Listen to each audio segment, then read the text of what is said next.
It's getting nasty on a Tuesday. It's a Fast Lane on 101 ESPN with Andrew Marsh and Carey Davis. I'm Anthony Stalter. 203, your time check. Brought to you by Clarkson Jewelers, an officially licensed Rolex jeweler. Jamie out sick today. Cardinals open up a new series against the Kansas City Royals. They did very well against the Royals in Kansas City. Didn't seem that long ago, really. A couple weeks ago. They took 2 of 3.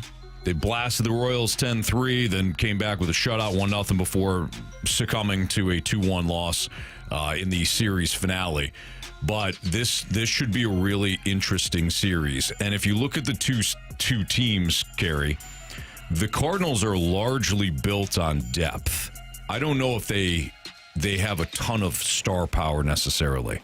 But Kansas City rolls in with at least one bona fide star in Bobby Witt Jr. Superstar? I don't know if he's a superstar yet, but I think he's a star. Okay. I think he's getting close, if not already a superstar. I mean, when you're going toe to toe with Aaron Judge for MVP in the American League, Fair. You got to be up there, right? He's got star power. There's no For sure. He's got superstar potential. Oh, absolutely. No question about it. But do the Cardinals need that star power? So Katie Wu wrote at The Athletic about the Cardinals' depth and how their versatility has really helped them thus far. And when you consider depth and versatility over 162 games, those things are needed. I think when it comes to the postseason, though, that is when you rely on your star players. Like your role players, obviously, they have to be there too. But Right. That's I think the difference between a team that winds up making a deep run in the postseason, win a championship, having those quote unquote dudes, and the Cardinals, quite frankly, they have not had a dude since Albert Pujols. Right. Goldschmidt and Arenado, really good players, great players in their prime. Oh, Anthony, you know how I feel. I just got to be a superstar. It just makes life easier. If you got one of those guys, if you got 2 or 3 of those guys, life becomes easier for your team because you know that come hell or high water, those guys are going to do their job 8 out of 10 times. You might have the off game. I won't say 9, but 8 out of 10 times, those guys are going to show up and show out. And then the other 2 times, you just you might have to elevate your game. But when you have superstars, multiple, it makes life easier. And that doesn't necessarily just mean in the lineup. You can have a superstar on the mound. You can have a superstar for a closer. Those superstars on that team makes your life easier. And I do think that the Cardinals do need that. I think that they have hopes or had hopes. I don't know if they've given up hopes, but I think they still have hopes that Mason Wynn can become that level of a superstar, that Jordan Walker can become that level of a superstar. When you're talking about superstars, you're talking about guys with high upside, extremely talented players, and usually by the 3rd or 4th year, if that guy is actually in that level or that caliber of player. I don't know if Victor Scott fits in that mold, maybe defensively. But I think you look at Mason Wynn and say that kid can be a superstar. That Jordan Walker, because of the high upside, man, if he just gets it together, he can be a superstar. I don't know if you look at anybody else on the roster and say that. I don't know if you look at Lars and say, yeah, he's a superstar. I think you know what Lars is. He's had enough years. Brendan Donovan's having a hell of a year. Yeah. I don't know that he's ever going to be considered a superstar. And so your hopes are that some of the younger players that have yet to have 4 or 5 years under their belt, they can grow into that. But I definitely do believe you need a or multiple superstars for your team. This is what the Cardinals have done. So strong May performance. They went 19-8 in May. MLB's best record for the month. Overall improvement. Team now sits 33-26. 7 games over 500 with a 30-plus run differential. Major improvements. The biggest, 258 team batting average, now 3.40 team ERA, both ranked 7th in Major League Baseball for the month of May. June is going to be a test. 28 games in 29 days with only 1 day off. The contrast with May featured regular off days and aiding lineup consistency and pitcher rest. That's the difference now from what's going to be in May and June. This is why when Katie Wu writes about the depth you're going to need that depth in June. It's going to be an all hands on deck experience. Yeah, you want guys that are able to play, daily, obviously, not guys that have to miss multiple days. You're going to give the guys days off here and there because of wear and tear. You don't want guys to get worn down.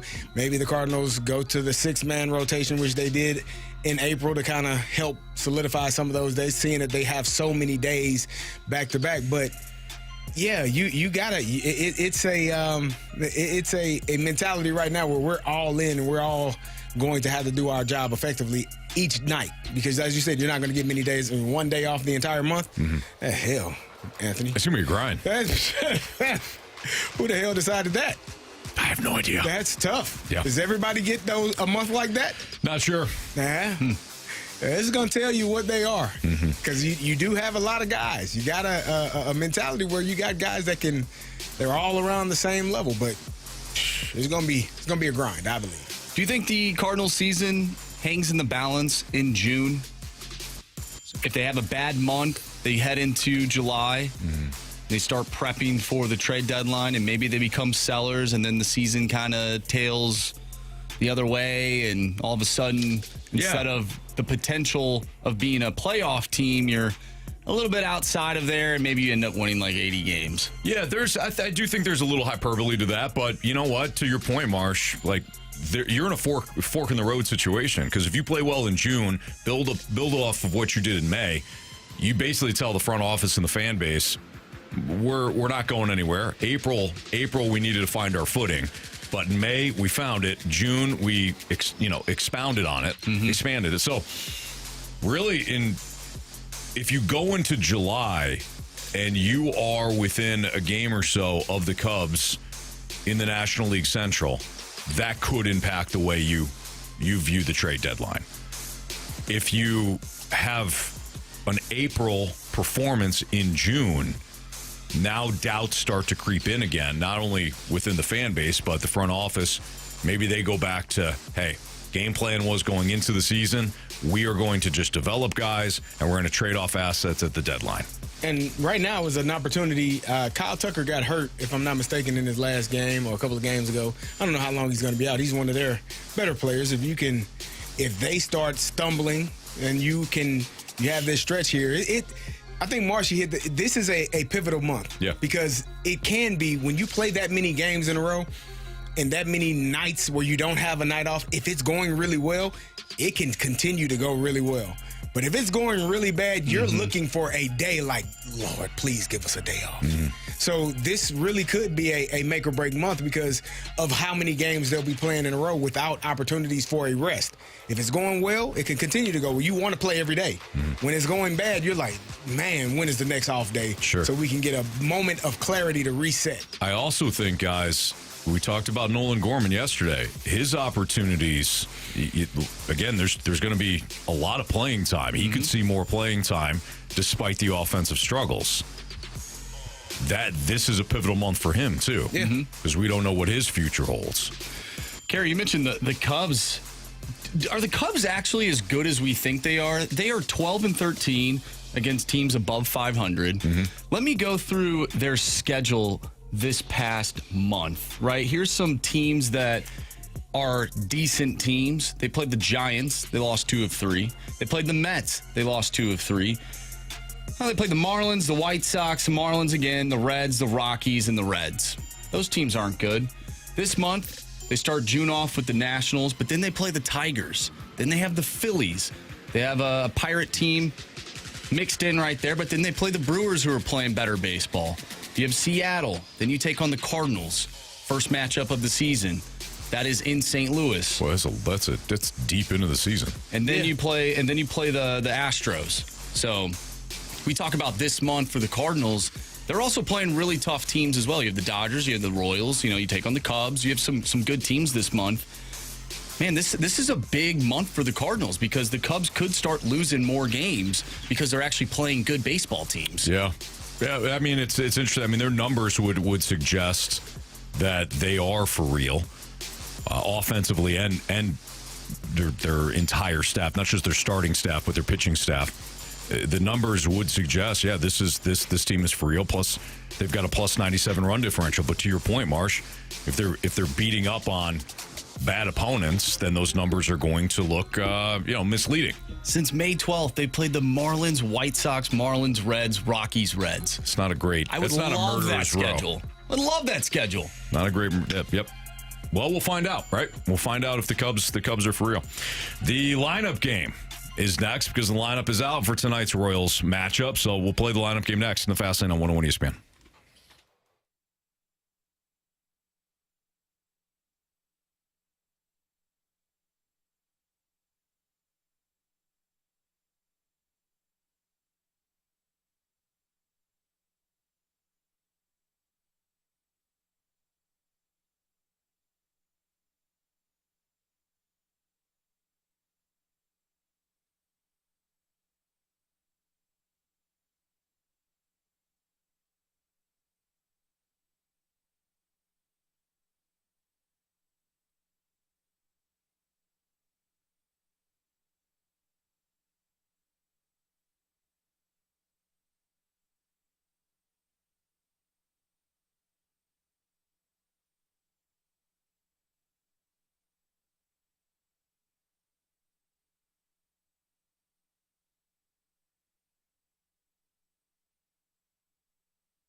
Time to play lineup game here in the Fast Lane on 101 ESPN with Andrew Marsh and Carey Davis. I'm Anthony Stalter. No Jamie today. Jamie is under the weather.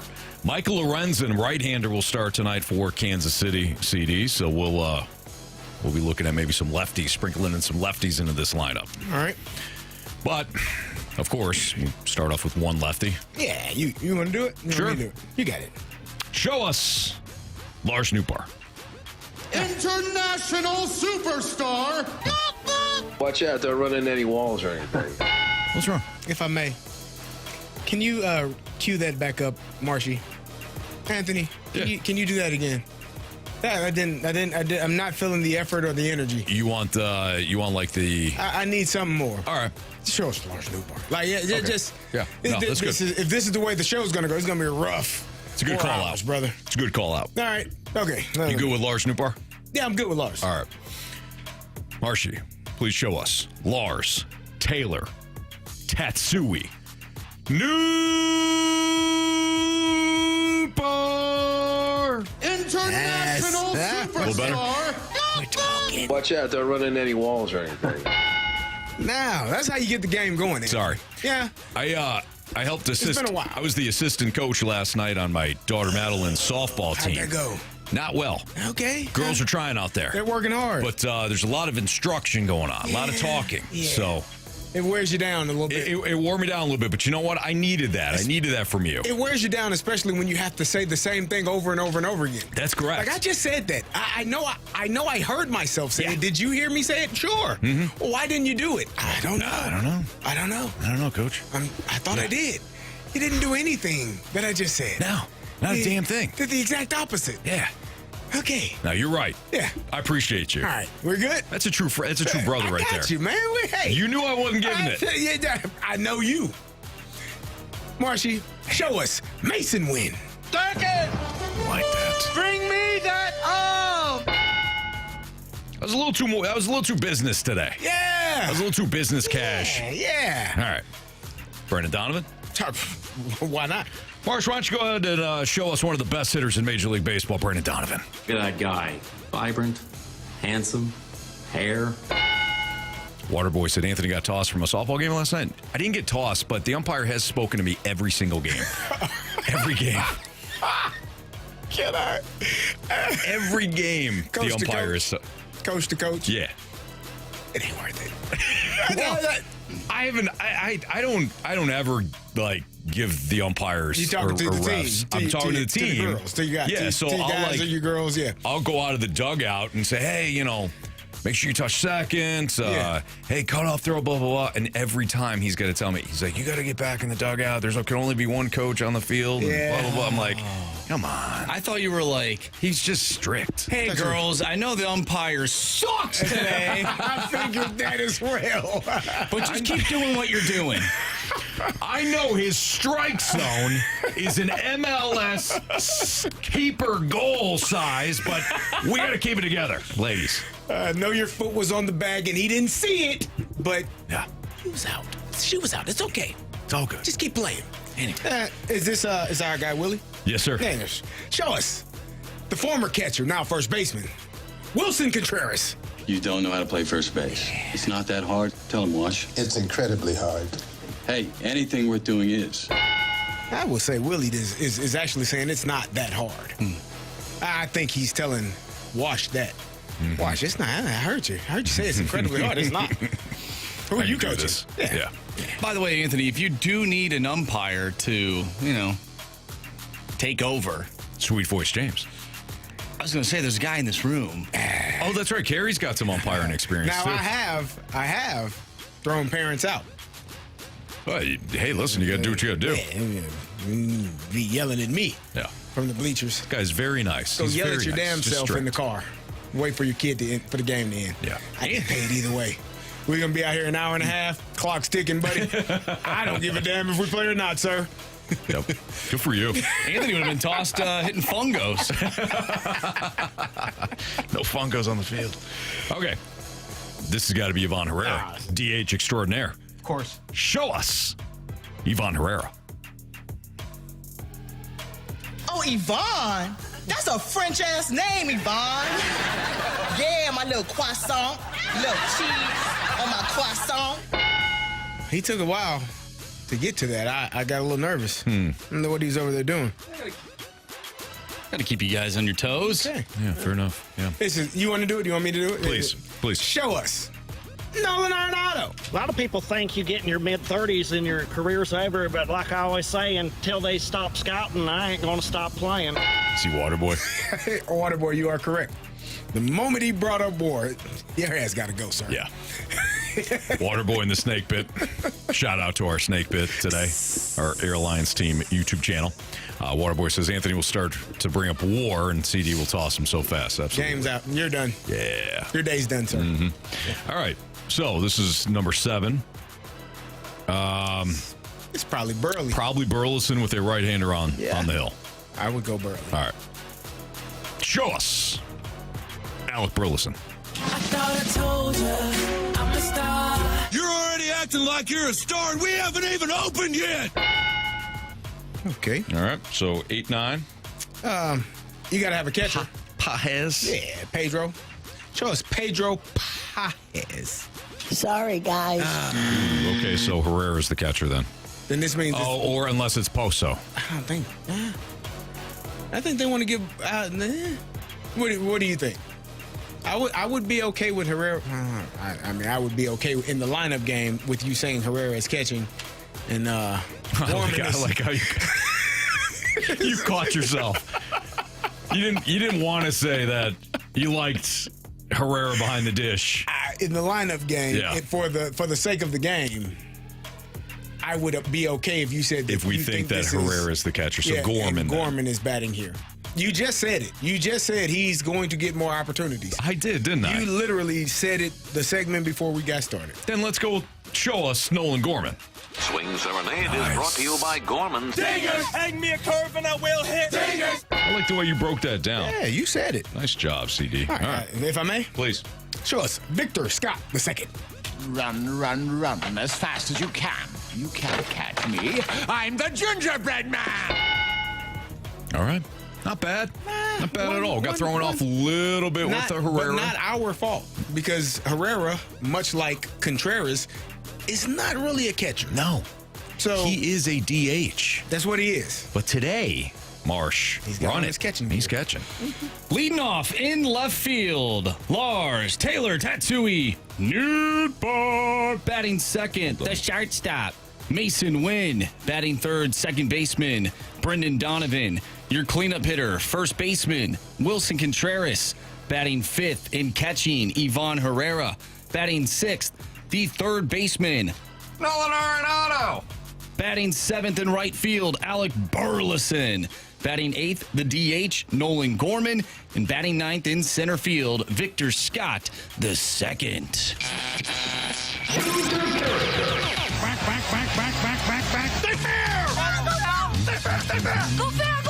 I don't believe what I just saw. Home run. Marsh, what do we got for latest standings? All right, so when I left this beautiful city to go on vacation, the standings were 6 for CD, Jamie Rivers with 5, Anthony, you had 5, and I had 3. And then you guys chose people on Friday. But it didn't matter because no one hit a home run. So that is the current standings. Okay. Still me? Still you, CD. All right. It's going to be an odd choice, and I'm going to give you my reasoning behind it. I'll give you my choice first. I'm going to Von Herrera. Reason being, when he catches, doesn't always go well, so he has to make it up at the plate. Oh, that was a crap sandwich. That was that. It That has is happened. that's the epitome of an open-faced crab sandwich. It has happened. Okay. So he gets upset, like when runners steal. So he comes up to the plate and he crushes baseballs. All right, go to Bond. Whose turn is it? Jamie, I think he wants Poso. Yeah, I think he he wants does. Poso off the bench. Yep. Now you're up, Anthony. I'm up. Okay. Well, I do like Ivan Herrera.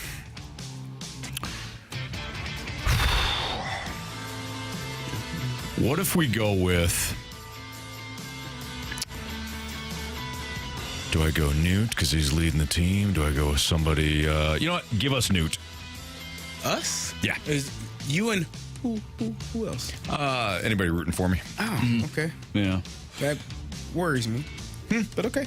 I'm going to go with the best shortstop in tonight's ball game, Mason Wynn.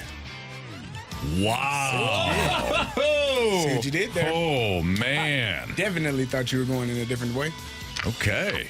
There you have it. There's the lineup game and our home run derby. How quickly can a coach lose a locker room? There's an instance right now in the NHL where a coach is being criticized for how he handles his managing within a locker room. CD has been in many a locker room, and he has been a head coach before. Talk about how quickly a coach can lose a locker room next on 101 ESPN.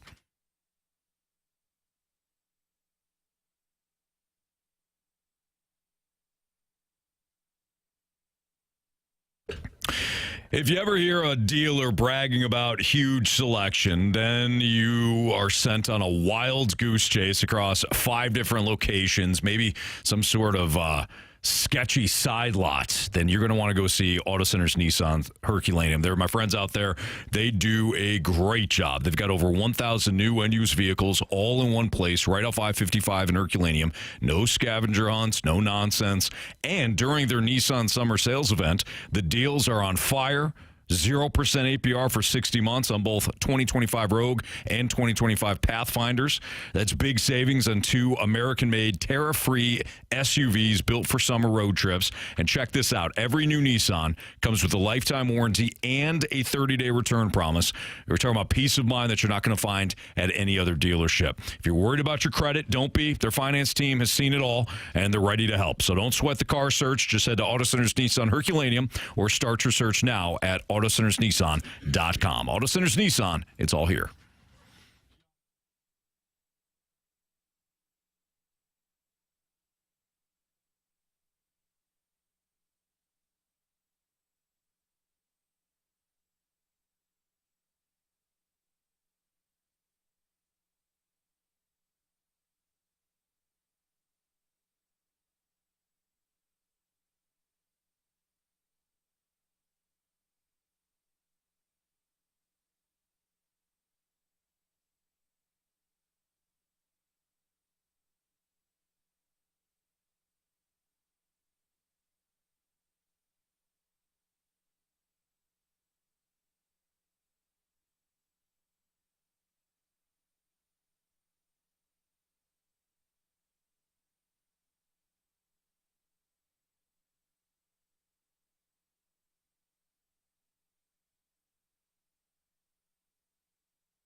101 ESPN Sports Center. I'm Andrew Marsh. It's time for a Sports Center update driven by Johnny Londoff Chevrolet and Johnny Londoff Autoplex. We just did the lineup game. If you missed that, make sure you go to 101ESPN.com or check out the free Dobbs Tire and Auto Center's 101 ESPN mobile app. Just head to the podcast page and you'll find all of our shows there. And it's all brought to you by the Schaefer Door Company.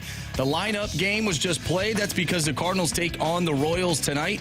Andre Palante on the mound going up against Michael Lorenzen. First pitch tonight is at 6:45. I'm Andrew Marsh, and the Sports Center update is driven by Johnny Londoff Chevrolet and Johnny Londoff Autoplex. See them at londoff.com. Chevy, together we drive. Are you kidding me?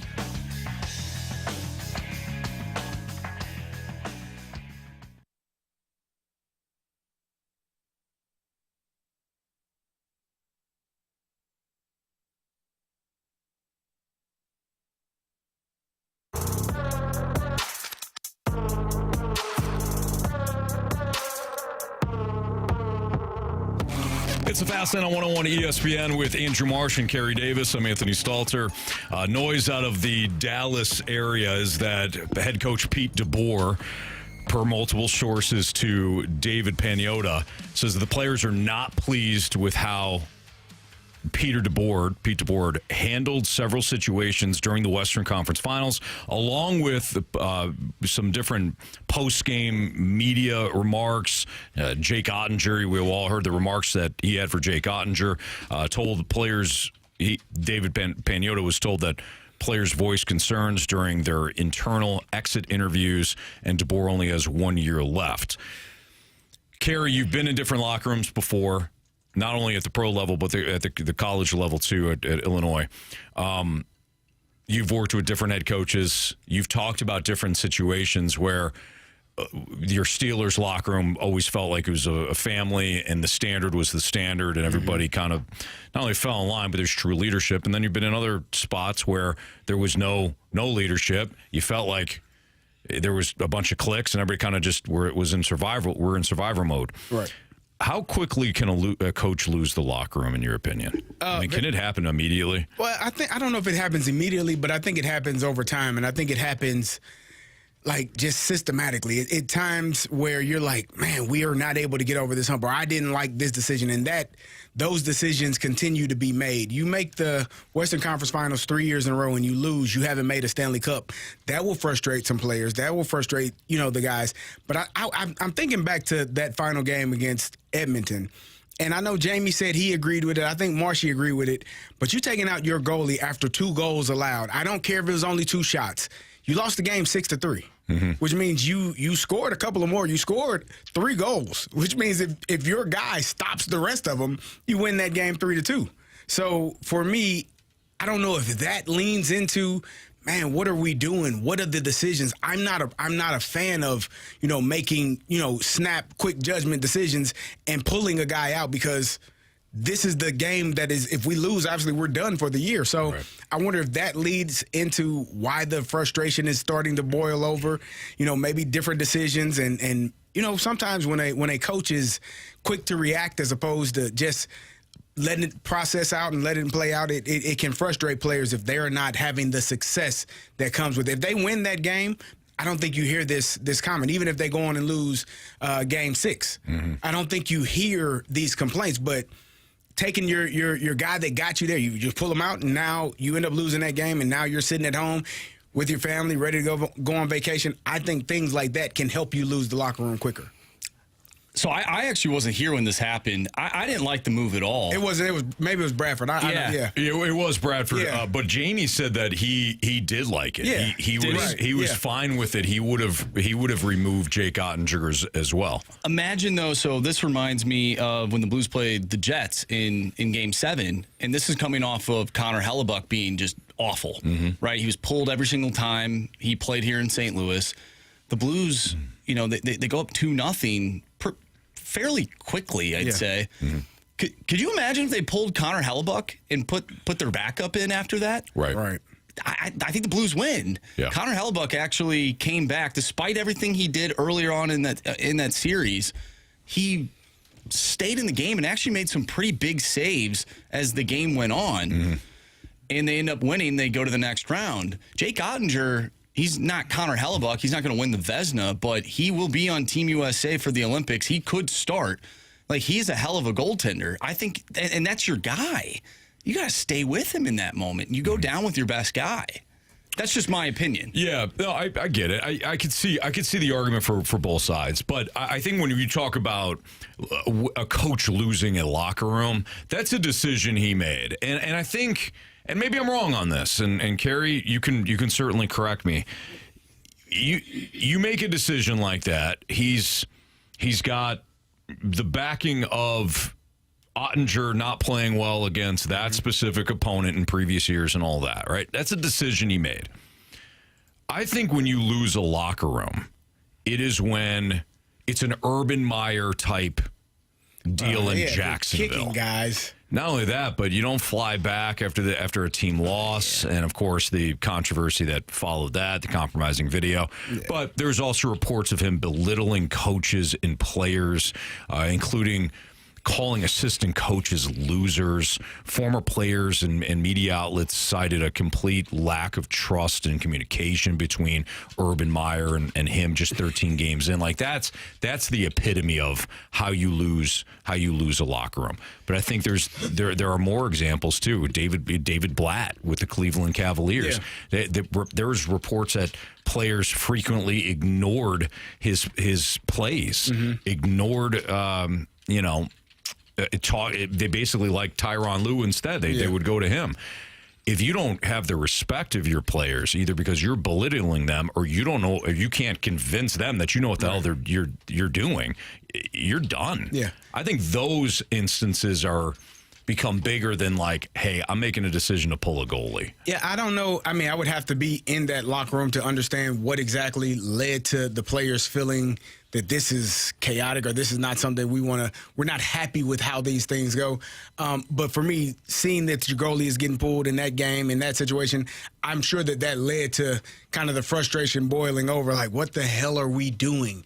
We don't got a chance with our backup. If we can't go with the guy we got here going, we don't have a chance to win this game at all.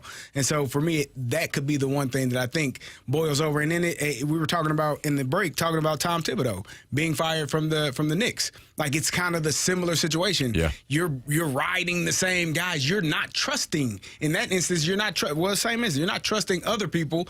And so your guys get grinded down to a nub come playoff time. They don't have enough to finish. There was a stat, I think before Game 3 or maybe before the Pacers series even started, that they had played more minutes, almost double the amount of minutes that the Pacers had played in the playoffs up until that point. Their starters versus the Pacers starters. So you going into that game where you're already way above and beyond the amount of minutes that the other team has played, it's just difficult as a team to have a coach that either doesn't trust you or you don't trust him.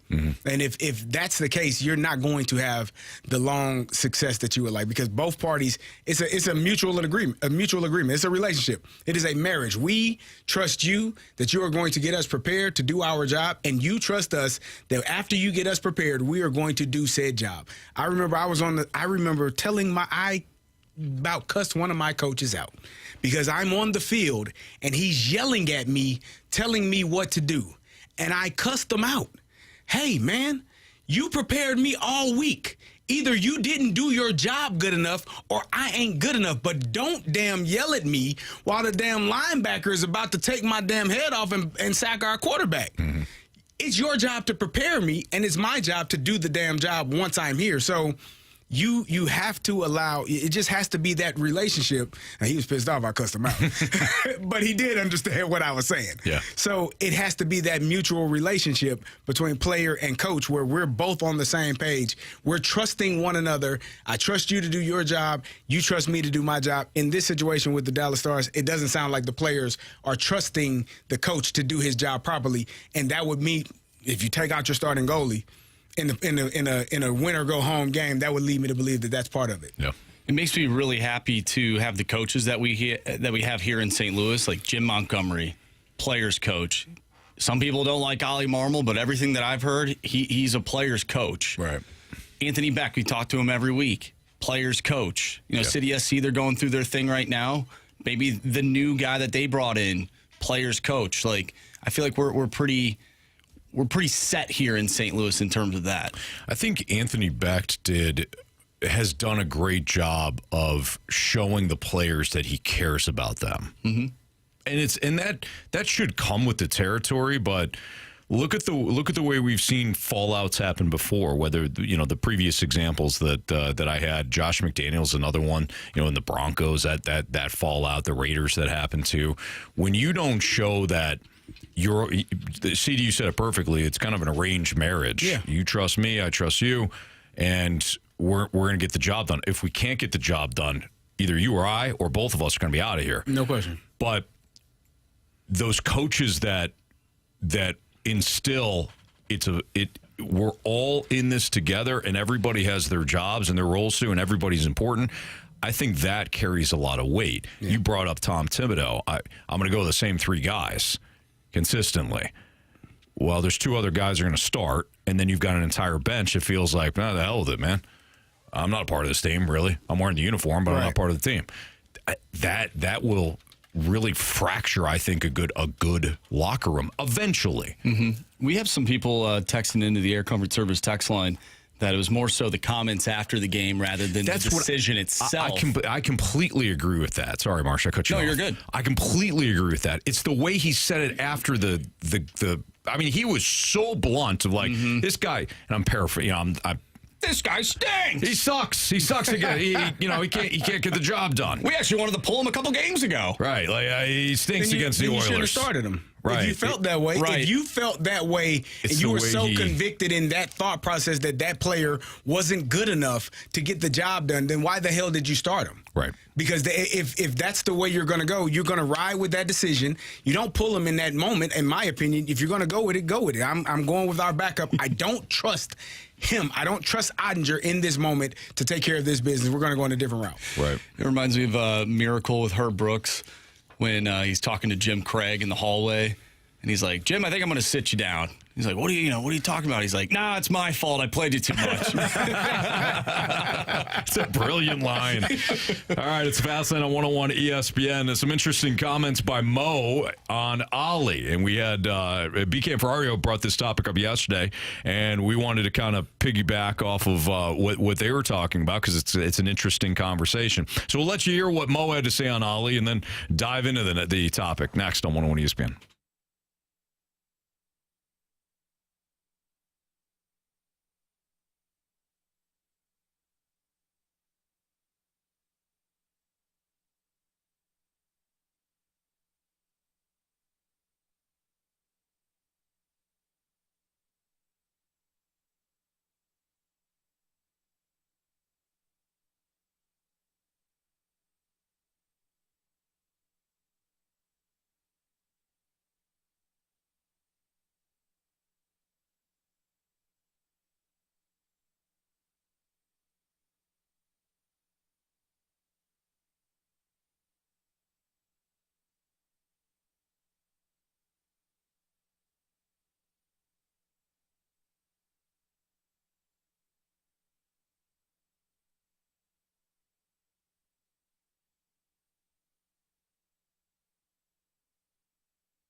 Mo was on the Cardinals radio network. Mo being John Mozeliak, obviously. Cardinals president of baseball operations for the next couple of months. He was asked about Oli, and Mo is a big advocate for Oli Marmol. This is what he had to say. Well, needless to say, I'm a big advocate of Oli, big supporter of him. I feel like a lot of people don't really give him a fair shake for a variety of reasons. When you think back to, our time here in the last 3 decades with somebody like a Tony La Russa, then we transitioned to Mike Matheny, and then Mike Schilt, and now Oli. It's kind of incredible that we've only had 4 managers in that time. And, I really feel like Oli's just an emerging star. I think he understands the game. I think players like playing for him. He runs a really good clubhouse. I think from a in-game strategy standpoint, he understands. I mean, there's certainly times where he makes decisions and it doesn't work. But let me tell you, anybody that has to do that job, you're always being looked at. It's hard. It's tough. And I think he has the personality to really handle it. And I think he does a great job with it. So I think the one thing that we want to highlight here is that he called Oli an emerging star. Do you think that, forget Oli, specifically Oli, do you feel as though that the way that Major League Baseball is set up currently, that any manager can be a quote-unquote star? Because I don't. You don't think Dave Roberts is a star? No. Can be a star? Mm-mm. Even Bruce Bochy. Joe Madden was a star. Joe Madden had enough personality to be a star. Sure, I'll give you that one. Bruce Bochy, no. I wouldn't say that Bruce Bochy is, to me, the best manager in Major League Baseball. Okay. Joe Madden, though, and Joe Madden has not been a manager now in, 3-4 years? How long has it been? I'll give you Joe Madden. That's a good example. Okay. I don't know if there's another Major League Baseball manager. Dusty Baker, would you consider him a star? Sure, but, man, he's been around a long time. It's been a few years. 2 years. Yeah, he retired, but, yeah. I mean, he was old school. Yeah. I'm talking about in current Major League Baseball, the way that teams are hiring managers, the way that they're using spreadsheets and analytics and all that, it feels like it is a collaborative effort from the front office to the manager to manage the teams. Yeah. And I'm not saying all these guys are puppets, because Oli's got, the day-to-day operations, and he's got the lineup and all that. He does not have the roster. He's got everything else. But I don't feel as though, like in college basketball, you can have head coaches that are stars. So for me, this is going to sound weird. Well, maybe not. I think for me, a coach that's a star, that like handsome, winning, like you have to have some of those qualities, some of those elements. Sean McVay comes to mind, like he's a star, right? Cliff Kingsbury, handsome dude, didn't win much.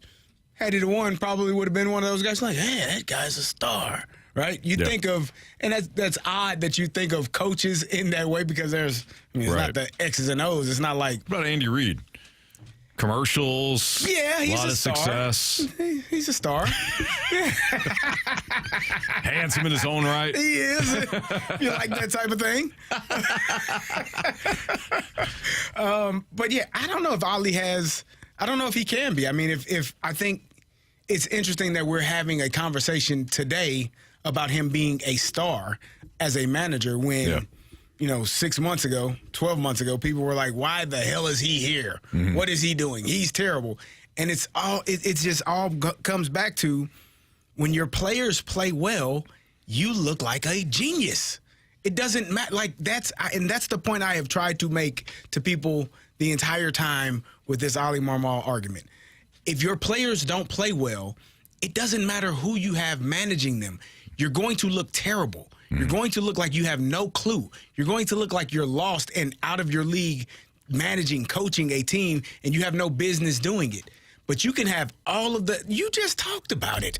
You sit there and work your ass off at practice with softball. And those girls do the exact opposite of what you say. No, I didn't say that. And you look and you're like, I just said, I know you're trying. but I need you to listen with your ears and follow me with your eyes. Do this, not that. And sometimes they're like, okay. And then they do the exact opposite. Not because they want to, just because they're learning. Right? Yeah. And sometimes, even at the highest level, Tom Thibodeau, again, just lost his job. You know why? Because Karl Anthony Towns decided, defense is not for me. Yeah, I'm 7 feet. I want to be down there in the paint blocking shots. Won't do it, Tom. Find somebody else. Mitchell Robinson, can you do it? Sure, coach. I ain't going to score you no points.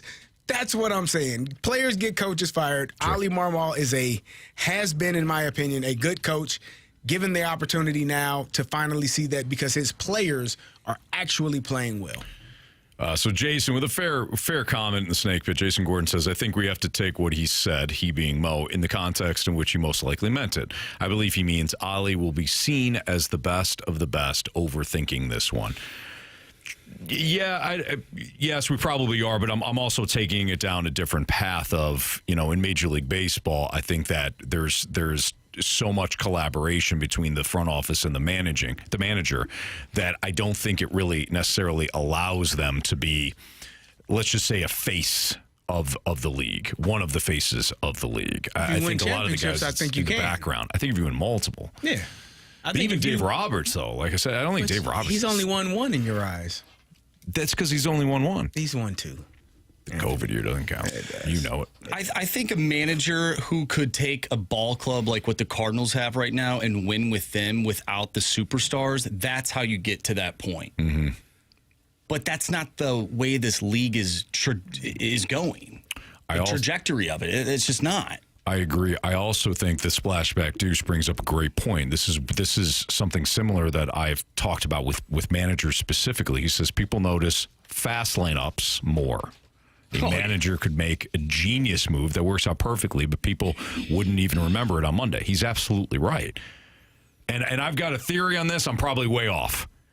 But when it comes to Major League Baseball managers, I feel like fans often can put themselves in those shoes more so than any other coach.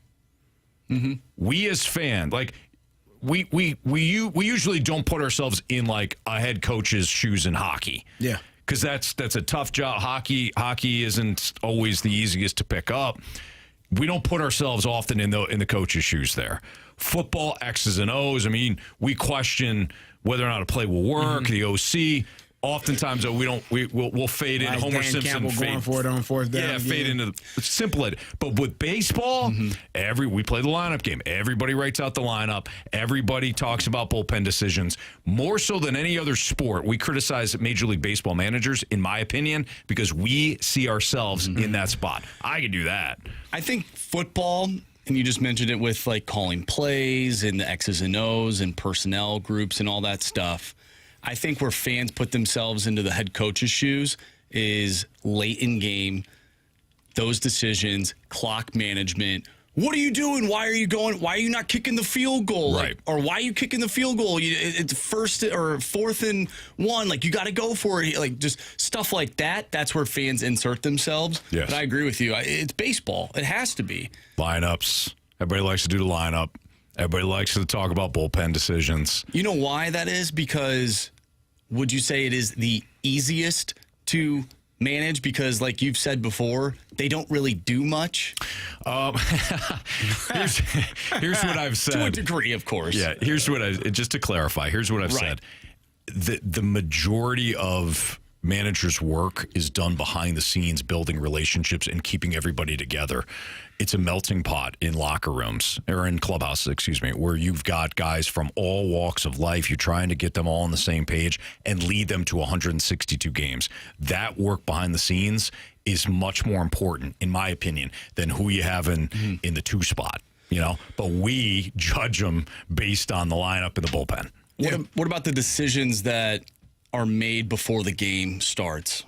So this guy, if we're in the seventh inning and this part of the lineup is up, we're going with this guy because another dude in our bullpen has had too many pitches thrown over the course of the last 3 days.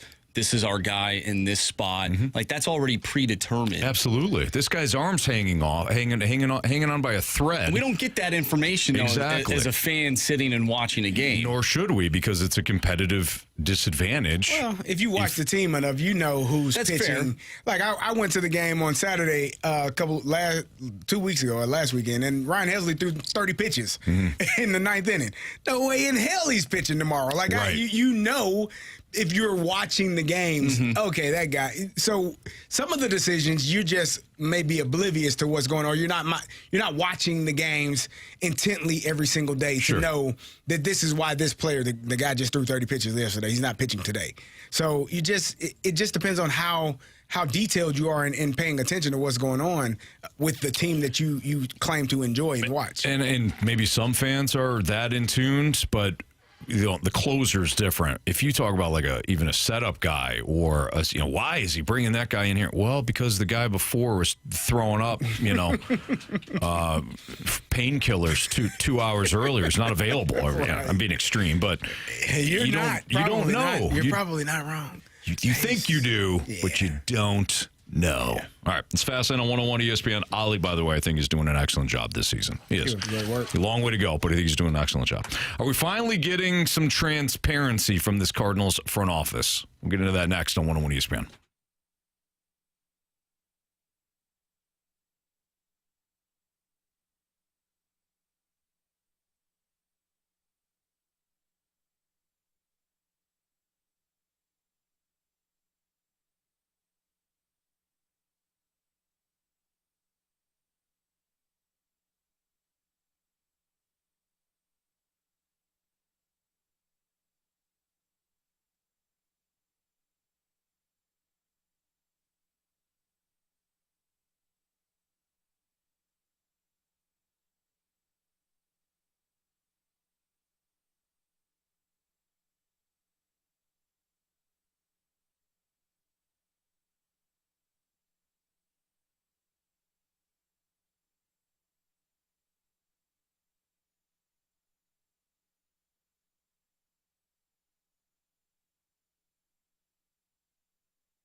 Well, there's a lot of things going on, right? Obviously, I'm going into my last year. We're transitioning with our leadership group, with Hein Bloom taking over at the end of 2025.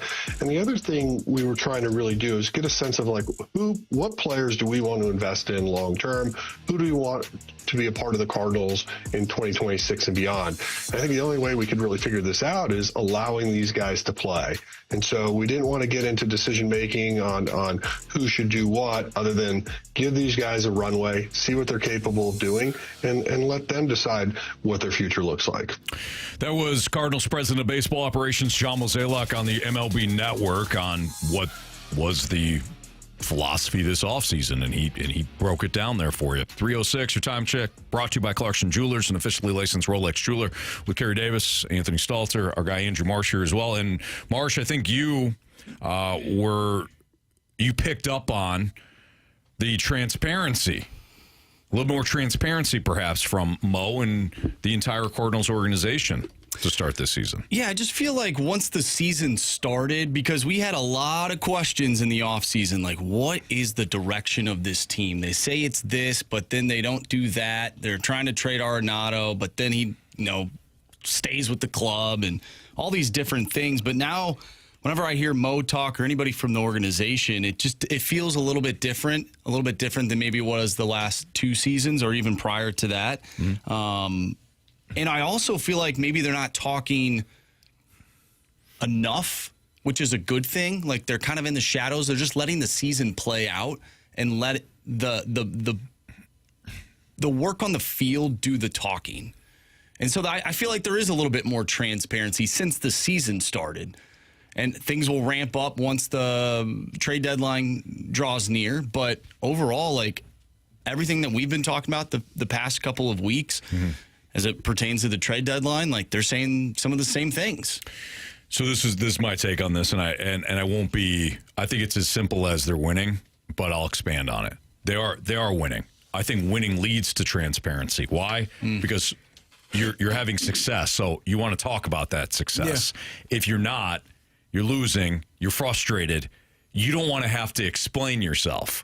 It's much easier to sit there and explain your thought process when things are working out well than it is to have to defend your thought process when things aren't working out well. Because somebody can always just say, well, that isn't working. Yeah. What's your counter? Correct. And it's a little difficult to keep telling everybody to be patient when things aren't working. I think you should have conviction in the decisions you make, even if they don't work. Sure. Like, every decision that you make is not going to be 100% effective and work the way you planned it on working.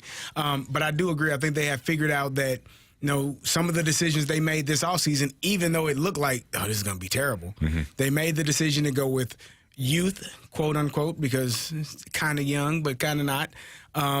And it has worked out. The team is better than it has been. It's been better to watch. I don't know what the final product will be. I don't know what June looks like or July looks like. But thus far, it's been better than what we saw this time last year in May, or this time 2 years ago in May or June. You're like, oh, don't make me do it, please. Anything but that. I don't want to do it again. Yeah. So it's been good to watch, and I thought it was interesting hearing him say, making decisions on who's going to be here next year and for years to come. Signing extensions. Who was the first one to get one? Who was the guy that they deemed to be, this guy is a Cardinal for the next 5-10 years, and we want to make sure that he knows it, that the city knows it, that the organization has faith in him, and he's going to be the guy that we lean on as we transition from a team that was struggling to get into the playoffs to a team that hopefully is competing for championships. Mm-hmm. So I'm interested in that part to see who they deem that first player or first couple of players to be. And if they'll continue to be transparent moving forward, not only with those decisions, but when it comes to adding. In some ways, guys, I think that lowering the expectations have actually led to some of the success. And the reason for that is I think the Cardinals were forced to get out of their own damn way. I think Mo was forced to get out of his own way. He constantly wanted to add and tinker because that's his job. And then to turn around into a fan base that is growing more frustrated as the years go by, it's even more difficult to work within the constraints of a budget try to get the team better, and then try to explain to the fan base, well, we're doing well. But this offseason, it was, don't touch a damn thing. We're not adding. Yeah. He was forced to sit this one out and let the garden grow. And now we're seeing Ivan Herrera get his opportunities and Mason Wynn continue to take a step in his development and onward. You think that it just kind of happened that way because sometimes you fall into things, you luck into things. I had a kid, man, I love this kid. We called him an idiot savant. Like he didn't know a play, Anthony, but that damn ball found him every time. He would find a way. He didn't football? know. Yes. In a good way? Yes. He was on defense. I was about to say, he was a defender. Fumble recovery, sack, fumble. I'm like, how do you? And the coach was like, I get my D coordinator. I can't play him. He doesn't know anything. I said, put his ass in the game. I don't give He's a damn. ball magnet. He finds the damn ball. He's an idiot savant. Sometimes it just happens that way. Yeah. You think maybe like the Cardinals just stumbled into, oh, look at us winning games. In some ways, yeah. It us. forced them to sit on the sidelines and just okay, we're going to watch the young guys play. I think that's pretty, whatever it takes, man. Whatever it takes. You will not have an opportunity to sign Lance Lynn, and you will not have the opportunity to sign, what's his face? Kyle Gibson, thank you. And Brandon you will Crawford. You're just, Nat Carpenter. You can't. Your hands are tied. Stretch All right, well, let's go with the young guys. We'll see what happens. Yeah. And look at them go.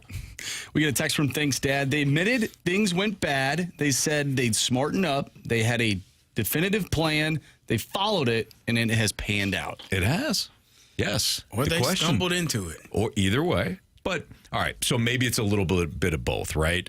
They stumbled into it. They caught some breaks, but they still. I don't think. Like, if you gave, the True Serum that Arnold Schwarzenegger got in True Lies, he had to tell the truth. Yeah. If you gave them Truth Serum, I don't think that they would be able to tell you, yeah, we thought we were going to be 3 games out of first place in the division. Oh, no, I agree with that. Yeah.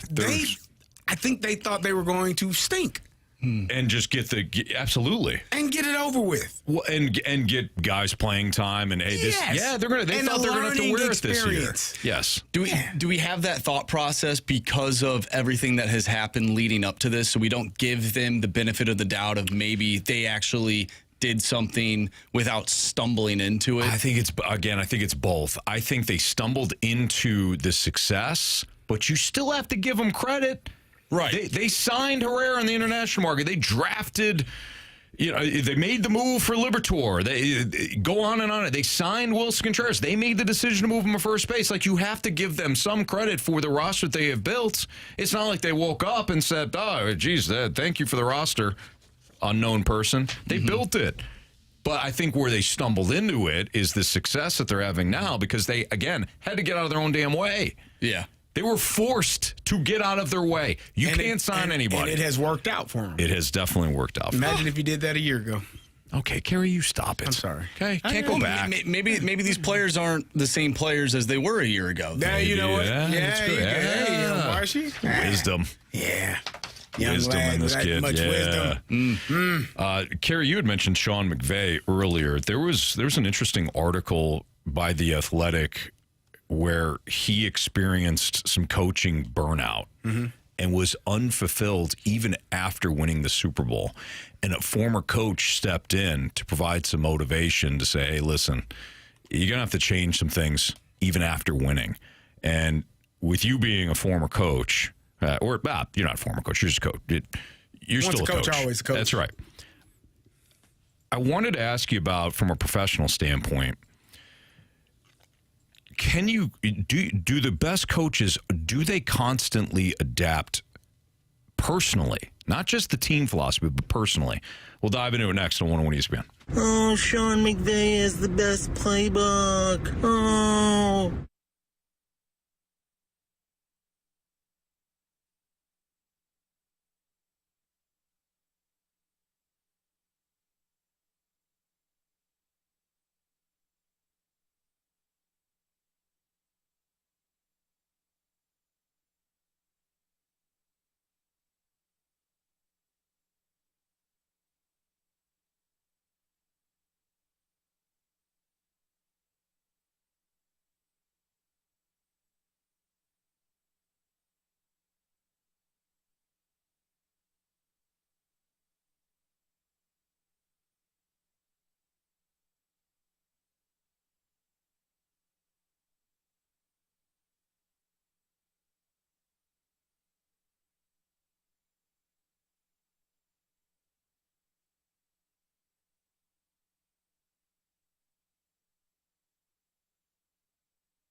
It's all your fault, Anthony.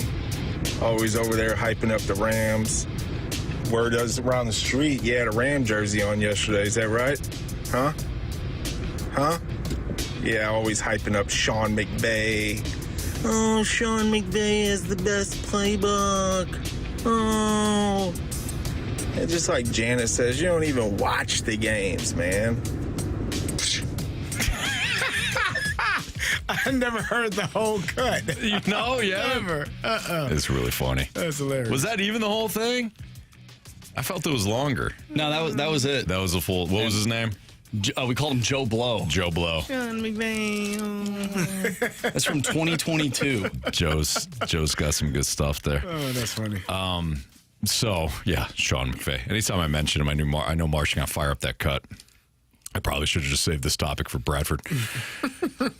And Marsh is taking the day off. So there was an article done in The Athletic about Sean McVay and Chris Peterson. Chris Peterson is the former head coach at Washington and Boise State. Mostly known for his work at Boise State and all those years as their head football coach. But he certainly had some success at Washington as well. But Sean McVay and Chris Peterson both struggled with burnout at the height of their coaching careers. Peterson actually became a mentor to McVay during a pivotal time, helping him rediscover purpose and perspective. So this is how it happened. In 2023, so it's not that long ago, in January 2023, Peterson called McVay after noticing his emotional distress during a press conference. The call marked the beginning of that mentorship and friendship between the two coaches. McVay, following the Rams' 2022 collapse, he considered stepping away from coaching. He felt emotionally hollow, he said, even after the 2021 Super Bowl victory. Realized he had become selfish and disconnected in early years of his head coaching tenure. Peterson reached out to him because he, too, kind of just he was done with coaching in 2019. He cited cynicism and frustration, emotional exhaustion, and he used his break from coaching to deeply reflect and explore personal growth.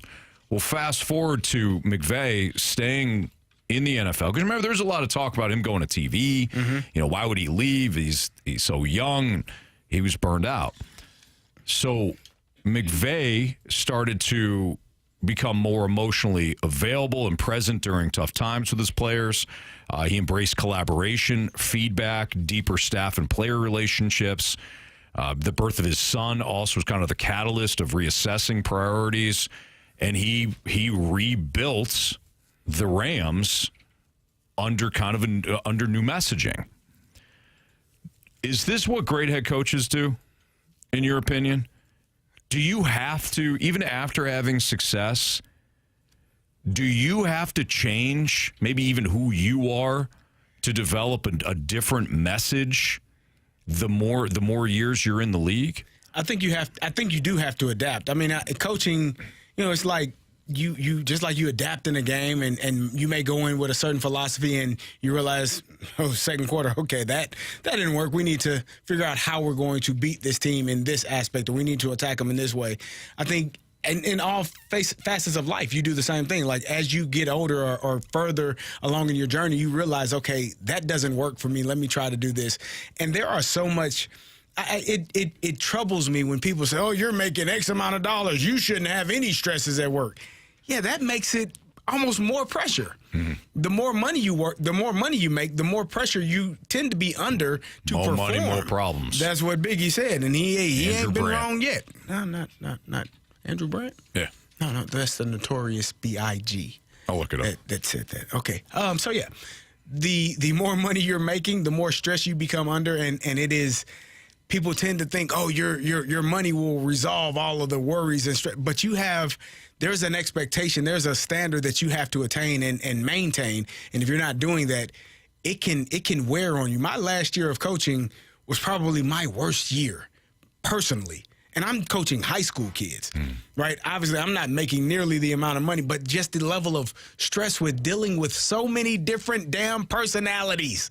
people that need this, and I got to do this, and I need this, and I got to prepare my team, and I got coaches that I need to make sure that, like, it is a lot on a head coach. Yeah. And for Chris Peterson to see that in an interview and say, hey, you good?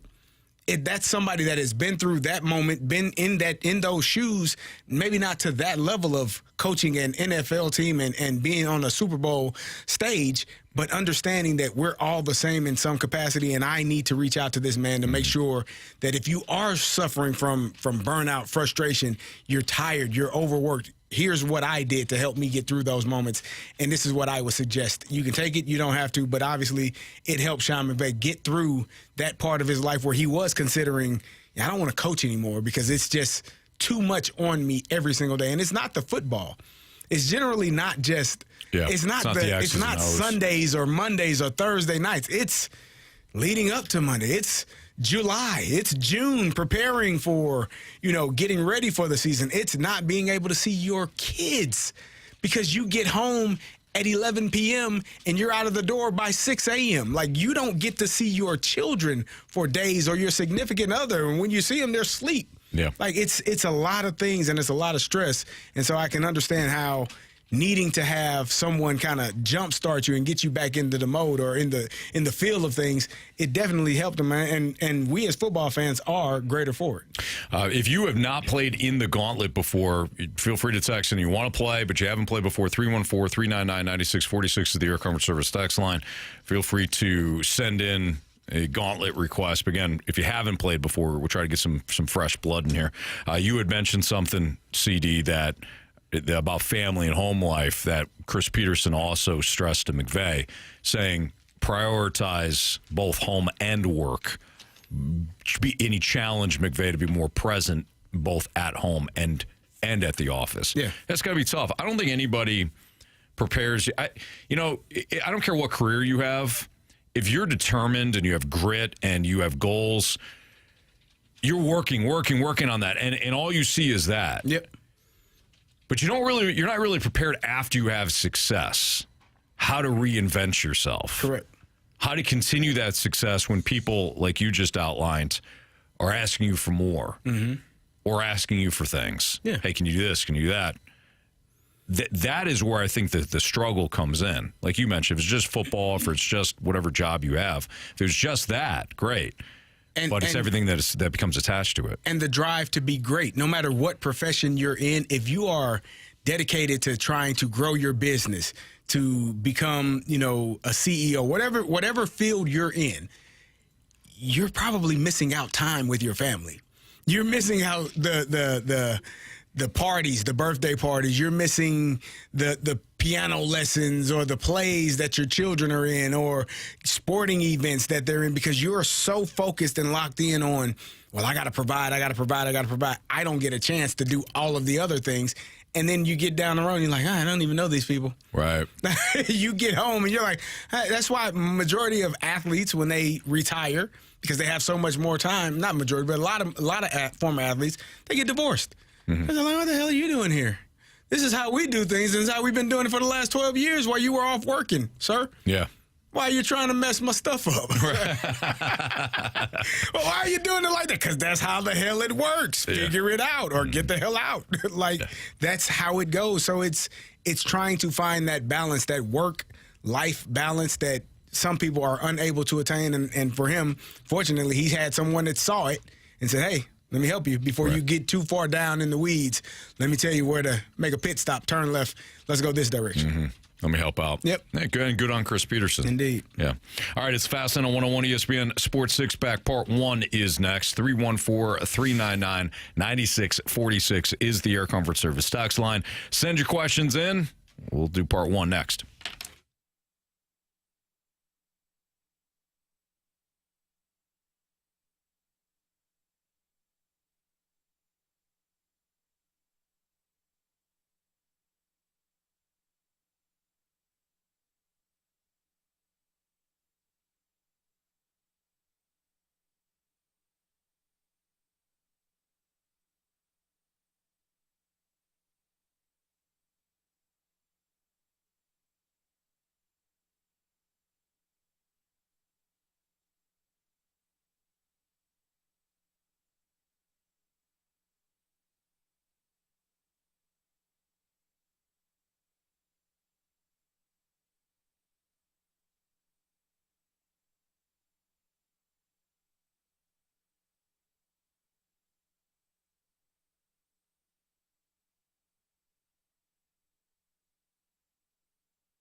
101 ESPN Sports Center.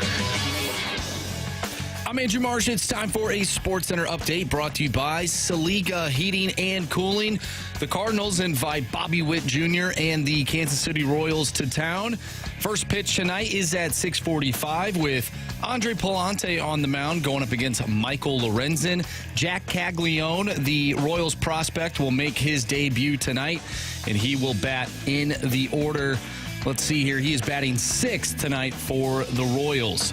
We played the lineup game earlier today. We've had some good conversations about your St. Louis Cardinals. If you missed anything from today's show, make sure you go to 101ESPN.com or check out the free Dobbs Tire and Auto Center's 101 ESPN mobile app. Just head to the podcast page and you'll find all of our shows there. And it's all brought to you by the Schaefer Door Company. We have our Sports Six-Pack coming up next. So get your questions into the Air Comfort Service text line, 314-399-9646. We'll do the Sports Six-Pack next. I'm Andrew Marsh, and this Sports Center update is brought to you by Saliga Heating and Cooling, a Daikin heating and air conditioning dealer.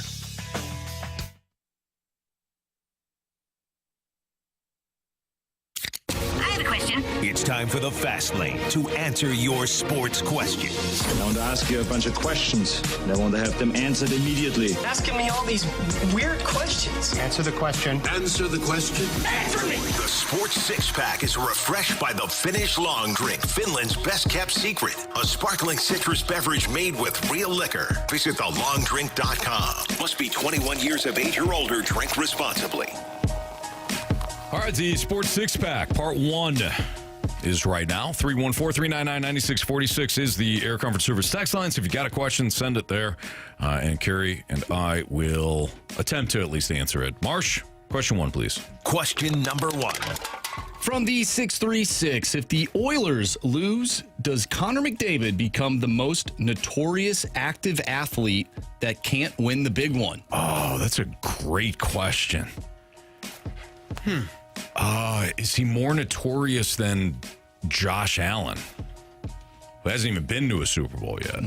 Or Lamar, who has multiple MVPs and is yet to get to a Super Bowl?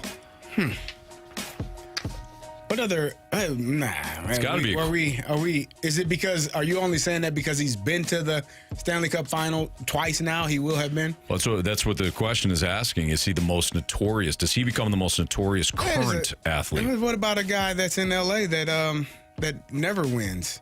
LeBron has won several. Not him. It's another guy in LA. Mike Trout. There you go. Also, he's never made it to the big one. In fact, he's only been to the playoffs one time in his entire career. Are we just going to bypass him and all his MVPs? Just say the hell with him? Yeah. Why? I think Lamar and Josh Allen would carry more weight.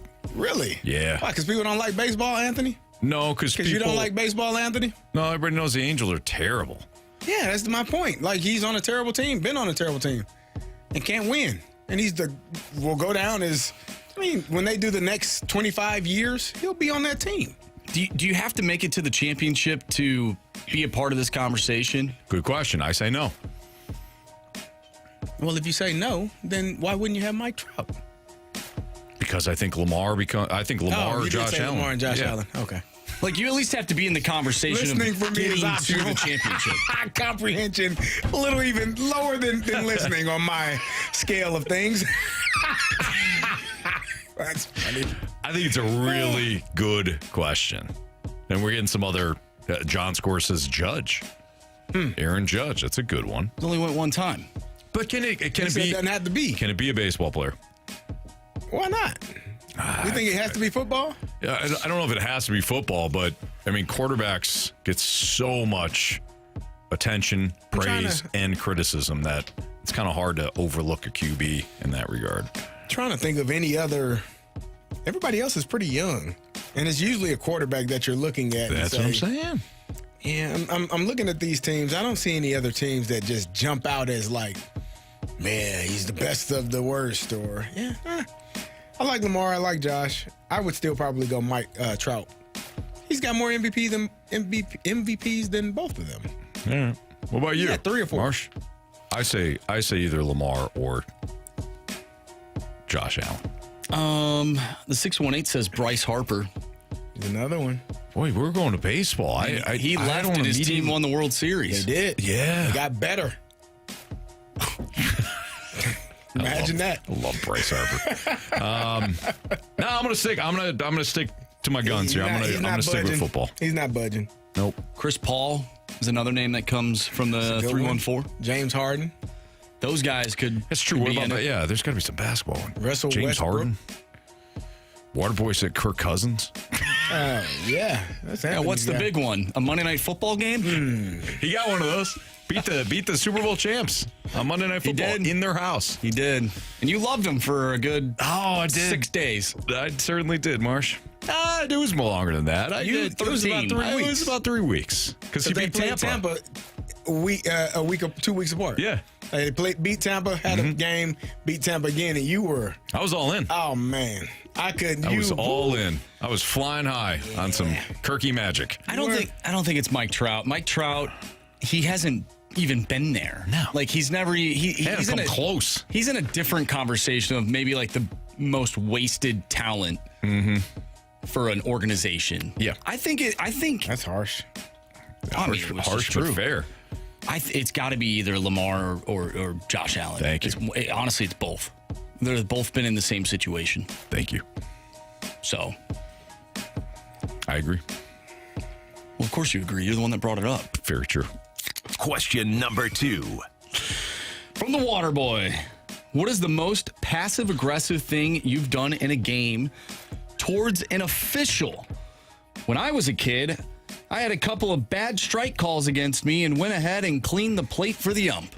Oh, wow. That is very passive-aggressive. So CD had to take an important phone call, which is why he just bowed out here. So maybe the question would be best for him. I don't think I've ever interacted with a ref or an umpire during a game when I was a youngin'. I just didn't. Like it was a bad call. It was a bad call. Actually, no. Oh no. I take that back.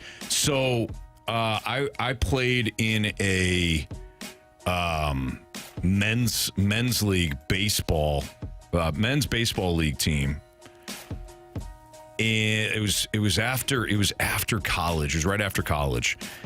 And I was playing in the outfield, and I caught a ball, but it was kind of fading on me. So I caught it, and then I basically fell on the ground, but I put both hands on the ground. Okay. And then when I got up, I threw the ball in, and the umpire ruled that I didn't catch it. Really? Yes, because I was kind of fading back. And I can't remember how I caught it, but I caught it, and then I basically put both hands on the ground. Yeah. And he claimed that I had picked the ball up when I put my hands on the ground.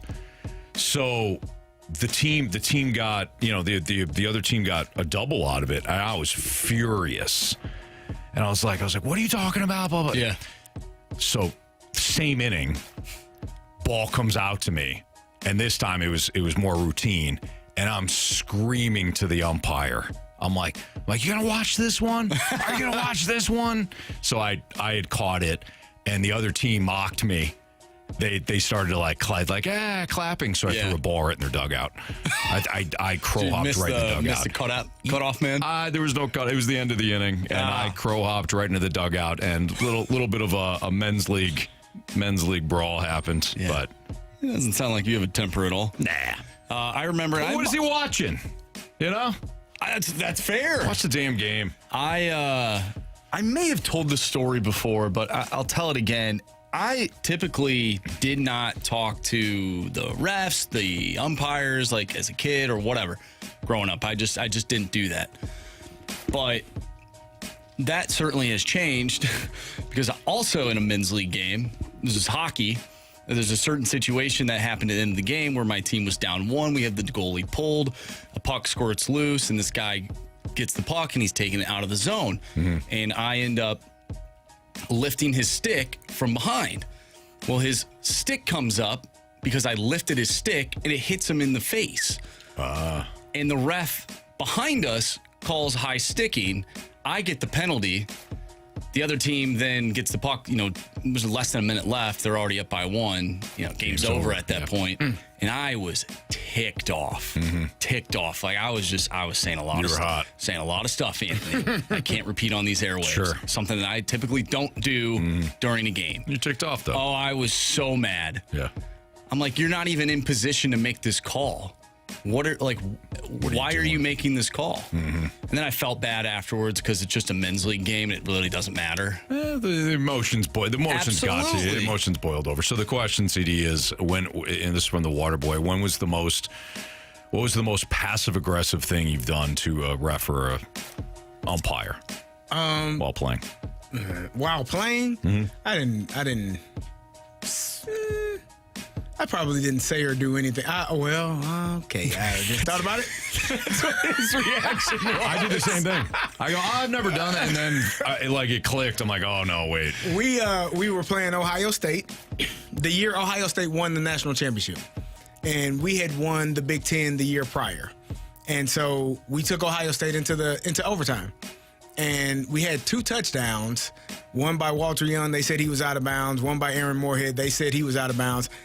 One of them was in bounds for sure, and we lost in overtime. And so that was like the second down play, and then I think the third down play, we scored on both of those, no touchdown. And then the fourth down play, ball got batted down at the line of scrimmage, and I kicked the football. And when I say I kicked the ball, it went right by the referee's head. Like it almost hit him in the side of the head. Part of me wished it would have. The other part of me was glad that it didn't. But I did. So it wasn't verbal, but it was me kicking a ball. Like and I aimed it. Like I used to. I tried to. Were you impressed by your kick? I was. I was more impressed that it didn't skid off the side of his face. Yeah. But it zipped by him.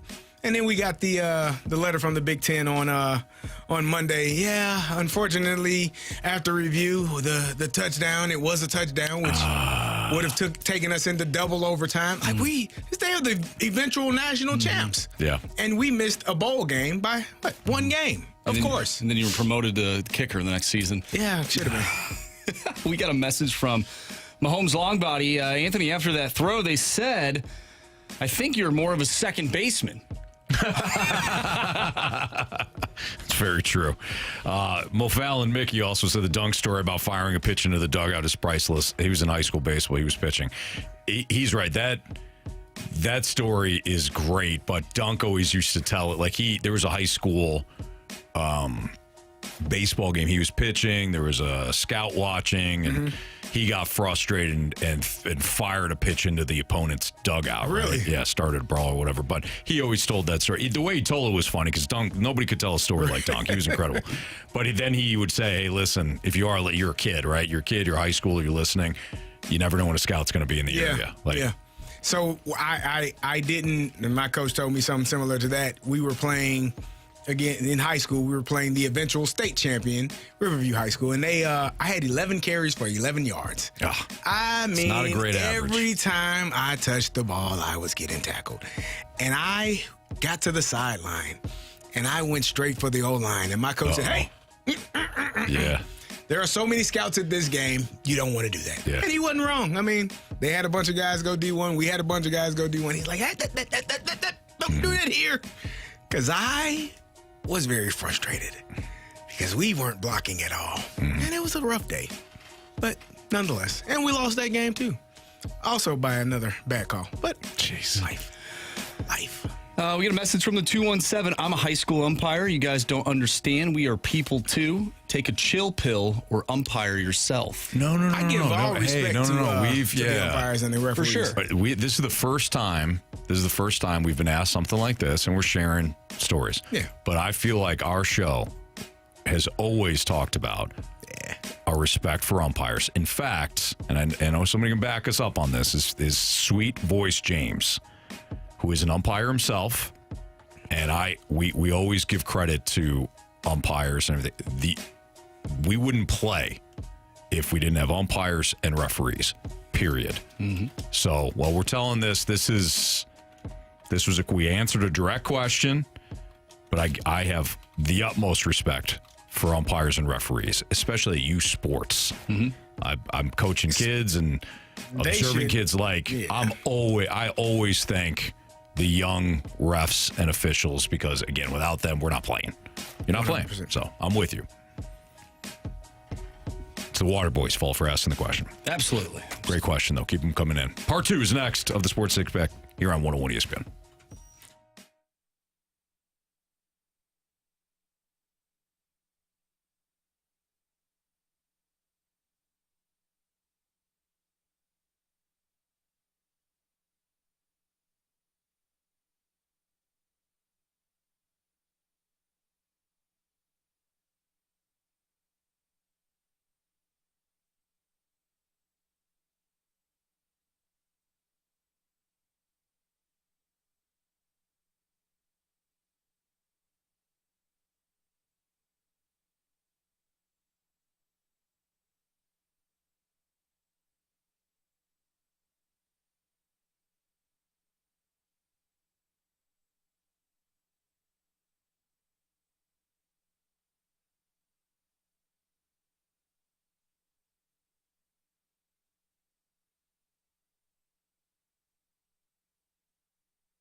It's time for the Fast Lane to answer your sports questions. I want to ask you a bunch of questions, and I want to have them answered immediately. Asking me all these weird questions. Answer the question. Answer the question. Answer me! The Sports Six-Pack is refreshed by the Finnish Long Drink, Finland's best-kept secret. A sparkling citrus beverage made with real liquor. Visit thelongdrink.com. Must be 21 years of age or older. Drink responsibly. All right, question 3, please, Marsh, in the Sports Six-Pack. Question number 3. Sizzling Sports Six-Pack. All right, so we just mentioned in the previous Sports Six-Pack in part 1, Anthony, you brought up Josh Allen and Lamar Jackson as it pertained to one of the questions that we had. We get a question from the 314. Would you say the Bills versus Ravens is the best rivalry going in football? I'm assuming Bills-Ravens? I'm assuming he means the NFL. Oh. Is it a rivalry? I wouldn't say Bills-Ravens is a rivalry. I mean, I know they've had some heavyweight contests here of late. I don't know about you, Bills-Ravens. I don't feel that either. I would feel like Chiefs-Eagles is a better rivalry, and they've only played obviously twice in the last couple of years in the playoffs, but it was for the Super Bowl. I would say Chiefs Bills is even better than 100%. Ravens Bills. I think Chiefs For Bills. it to be a rivalry, the other team has to win. The Bills have. They do. They win in the regular season. I don't count that, man. Well, I'm sorry. But that's part of the story, though. That's part of the story. It's like, they won this year in the regular season. They've done it before. Can they finally beat the Chiefs in the playoffs? And the answer continues to be no. I thought I was answering. No. Yeah. They can't. Ravens Steelers is still the ultimate rivalry in all of Not anymore. Sure it is. You're no quarterback. I don't need one, Anthony. Yes, you do. Have you seen us defensively? The hell are you talking about? Oh, Carey. We get after the quarterback. We'll go get after their quarterback. They won't have one either. Now we're even. See how that works? You get a good defense, get a couple guys that rush the passer, bing, bang, boom, game. That's how it works. Yeah. What is the best rivalry in football? If you get rid of like the traditional rivalry, like Carey just brought up, like Bears and Packers and all. Yeah, right now it's Bills and Chiefs. Okay, I don't think so. Yeah, I don't. Yeah, you gotta win. You know, Eagles and Commanders may wind up being pretty good. That probably will be. Is it the Miami Dolphins and the winter solstice? No, it could be though. It could. Although the winter solstice typically wins in that one. Yeah, they certainly do. I don't think there's a better one right now. St. Charles Illini says Bears-Packers, #1 rivalry. No, again, yeah, the Packers, the Bears just beat the Packers for the first time, I think, in ever, Bob. Yeah. So, somebody's watching those guys. Nah. I mean, maybe again, soon, someday. Chiefs-Bengals were pretty good. Bengals was really good. Not so much since the Bengals have kind of tailed off. Although they've had some great games. Yeah, this past year's game was good until the hate to bring it up, until a blown call was made. But so we don't consider playoff football. That doesn't matter to you guys. It does, but regular season has to matter too. Why? Because if it's a regular season, then it could be a rematch in the playoffs. How the playoffs go for the Bills? Not great, Carey. Ever. Not great. Ever. Gator says anything SEC versus Big Ten for this show. Gator's right. You're not wrong. You know, it's a good rivalry, and drinking with Kevin and I don't know what it says. It's the Battlehawks and DC Defenders. That is a good one. That is a good rivalry. We're going to see it again this weekend. AB says Ohio State, Michigan. Yeah, that means college football. Ohio State, Michigan, still the best. Around, never gonna keep it. Question number 4. All right, the Gerbil wants to know, what was the most shocking sports story you remember experiencing in real time? And Anthony, you've told the story multiple times, and I think you should go first. Which one do you want? Oh, it's got to be the Malice at the Palace, right? What about App State taking down Michigan? Oh, that's a good one too. I was there too. That's not even close. Malice at the Palace. Yeah. Yep. That was chaos. Yes, I was the on-site producer for WDFN in Detroit. So I was there, Palace Hills, our seats where we sat. You know, you have media row. Our seats, though, were toward the Pistons bench. So I always sat like kind of right next to the Pistons bench. And my job was always to go into the Pistons locker room, get the audio, and then we'd have like a post-game show somewhere within the Palace at Auburn Hills. But that night, I witnessed as multiple Indiana Pacers decided to go into the crowd. It all happened very, very fast. Saw the beers being thrown and all that. Absolute chaos. But I was actually on the other side, so I couldn't like hear what was being said to the players. All I thought was, I gots to go. And I wound up like kind of going off the court, and where you go into the media side, the players also entered the same, like, into the locker room. Yeah. So I was like trying to get to the little media area, and I smashed into Jermaine O'Neal. Okay. I think it was O'Neal. He was their center at the time, right? Wasn't it him? It was Jermaine O'Neal. Yeah. So I smashed in the back of O'Neal, and he like whipped around, and I'm like, nope, not a fan. Just media, just trying to get to my area there. But yeah, it was absolute chaos. I wish I could tell you like we knew exactly what was going on, but that was the thing. You hadn't seen players go into the stands before. I just remember thinking like, this isn't good. Yeah. But you're staring as Ron Artest and Steven Jackson are going into the stands and then fighting, and just your mind is just fixated on, okay, I don't know where this is going. Fans are now going onto the court. Not great. I smash into O'Neal. I have a quick conversation with him, like, we're good.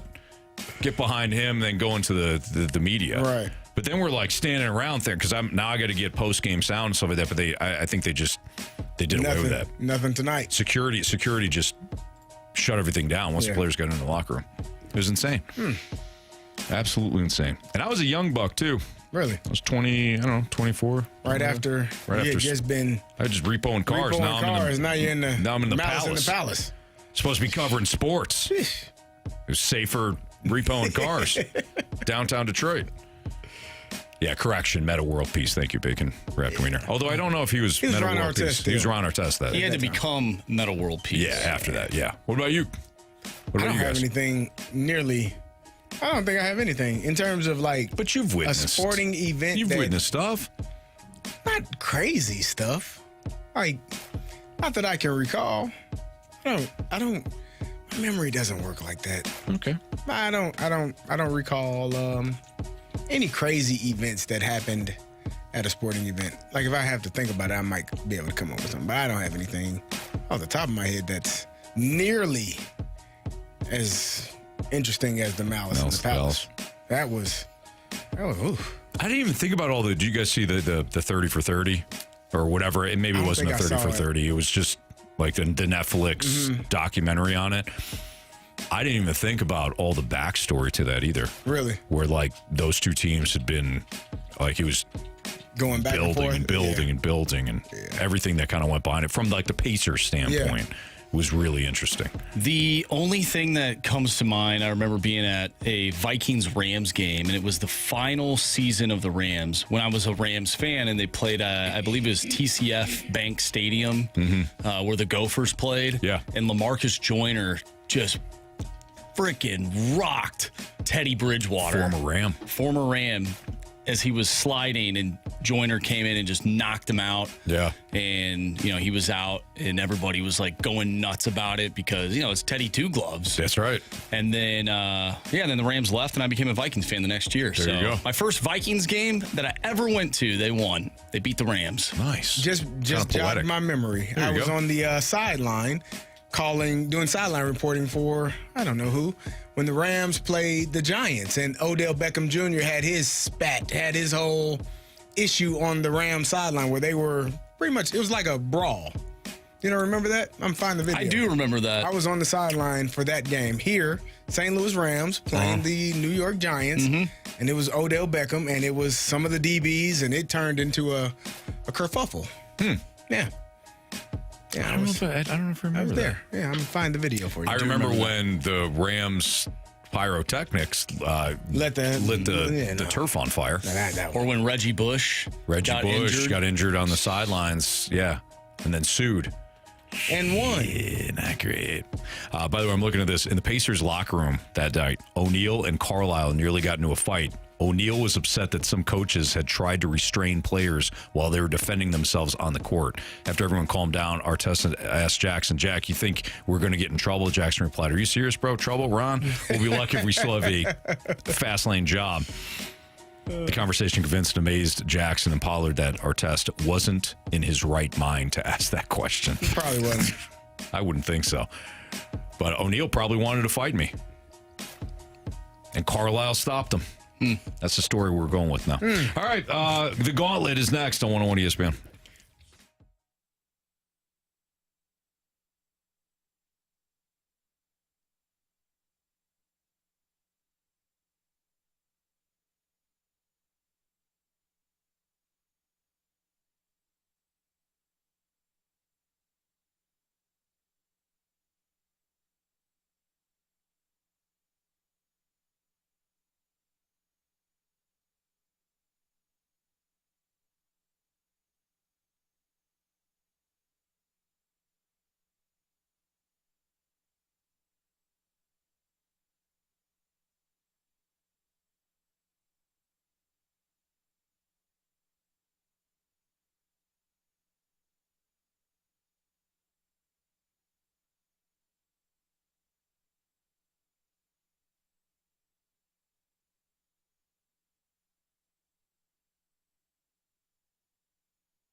Warriors. 4 categories, 1 challenger. Can you survive the Gauntlet? Brought to you by Blue Note Roofing. Roofing, siding, and gutters. Visit BlueNoteRoofingSTL.com for a free inspection. 1:07, your time check brought to you by Clarkson Jewelers, an officially licensed Rolex jeweler with Carey Davis and Andrew Marsh. I'm Anthony Stalter, and we welcome in Micah, who's never played in the Gauntlet before. And Micah, I hear some revenge is on the line for somebody. Yeah. My uncle played, I think it was Thursday last week, played against Carey. Played against you in December, too, so I'm going for double revenge, I guess. So Tom's your uncle, and Tom lost to Carey last week and me in December? Yeah. Oh, I don't like this. Micah's got the ultimate revenge on his mind right now. All right, well, who's getting it first, CD or me? Oh, man, that's kind of a coin toss. I was going to pick Jamie, but he's not on the show this week, so I guess I'll go for you, Anthony. Oh, wow, I don't like this. Something's off about this. I don't like it. Hey, I got a quick question. Can I say one thing before we start? Sure. Okay, so I used to listen to the show all the time when I was visiting my grandpa up in the city, and he passed away a couple years ago, and I'm really glad that I get to listen to the show on the app and on YouTube and on Spotify and stuff, so thank you guys. We're sorry to hear about your family member. No. I get it. It's fine. Thank you, but it's fine. I just wanted to tell you guys that I'm thankful that it's not just on the radio that I can hear your stuff at. Oh, well, thank you. Yeah, we appreciate that, Micah. Thank you, Micah. We appreciate the people that listen. Yeah. All right, Micah, I'm going to head to the cone of silence, man. Good luck. Thank you. Good luck. Thank you. All right, Micah, you know you've listened before. Anthony is heading out to the cone of silence. Tell Marshy to spin that wheel. Well, spin the wheel, Marshy. All right, Micah, I won't even ask you what category you want because it never works well for our listeners. But, if you answer the question correctly without the options, you get 2 points. You answer correctly with the option, you get 1 point. And you answer incorrectly, you get 0. And, Marshy, what is his category today? Today it is hockey. 2 days in a row for hockey. All right, Micah, how you feel about hockey? Okay, so my biggest thing is I wish you guys had like a historic category. Give me some like 90s, 2000s, 80s questions. Yeah. You might get some today. All of the categories are good with me, man. Hockey's not above the rest. All right, here we go. Question number 1. The last time the same two teams were in back-to-back Stanley Cup finals, which two teams faced... The last time the same two teams were in the back-to-back Stanley Cup final, which two teams faced off against each other? Pittsburgh Penguins, Detroit Red Wings. Final answer. Question number 2. Wayne Gretzky's first Stanley Cup championship came against which team? I'm going to need the options on this one. Options are the New York Rangers, the Philadelphia Flyers, or the New York Islanders. Oh, I was really hoping you didn't say Flyers, Islanders. Oh, man. So I'm guessing early 80s, like 81-ish. So that would have been after the Broad Street Bullies. I guess give me the Islanders. Final answer? Sorry. Yeah, final answer. Perfect. Question number 3. When the Oilers won 4 Stanley Cups in 5 years, from 1984 to 1988, who was their head coach? Options. Is it Glenn Sather, John Muckler, or Al Arbor? Sorry, can you repeat those one more time? Glenn Sather, is that I'm saying that right? Sather? Glenn Sather, John Muckler, or Al Arbor? Al Arbor, final answer. Question number 4. Wayne Gretzky played a total of 18 regular season games as a St. Louis Blue in which season? Here's a little note. We are looking for the answer in the format of 2024-2025 season. So that year. What year did Wayne Gretzky play 18 regular season games as a St. Louis Blue? I'm going to say 1995, 1996. Final answer. All right. We'll get Anthony back in here. Mike, how you feel? The head coach question threw me off, and I was really torn between Flyers, Islanders, but I think I'll be okay. Well, we're trying to wave down. Here he comes. Anthony, he didn't see Marshy at first, so here he comes now. He's strolling on in, got his high knees, elbows. Russell Wilson style. Yeah. Were you in there stretching in the hallway? I was, yeah. I was getting locked in. I didn't see the eye black. No. You're not that locked in? No. All right. I might lose now. Maybe. You don't have eye black on. I don't know what to tell you. Anthony? Yes? Your category today is hockey. All right. I like hockey. Why don't you tell them? Pack a lunch, Anthony. All right, here we go. The last time the same two teams were in back-to-back Stanley Cup final, which two teams faced off against each other? Oh, that would be the Detroit Red Wings and the Pittsburgh Penguins. Final answer. Question number 2. Wayne Gretzky's first Stanley Cup championship came against which team? Ooh.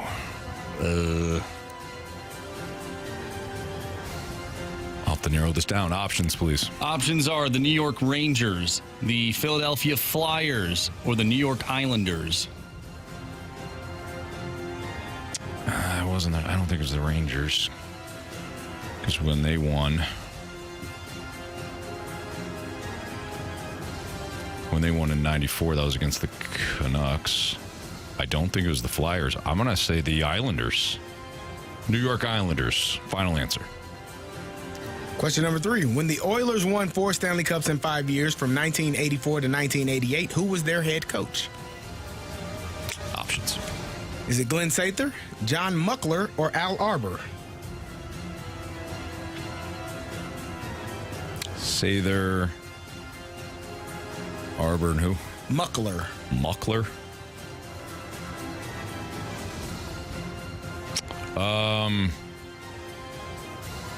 I kind of want to go Muckler because I feel like that's an outlier, but Glenn Sather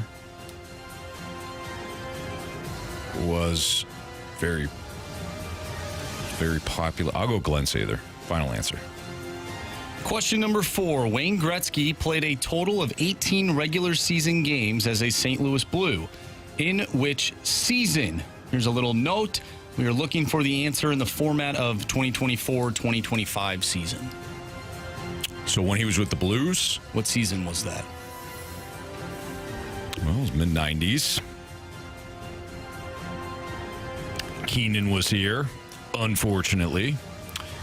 I know Jamie was also here, and Jamie was drafted in 93, I think. 92 or 93. I'm not going to ask for the options because you're going to be like 94, 95.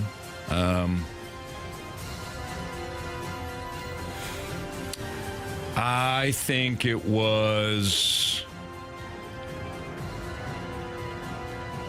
I'll go 1995, 1996. Final answer.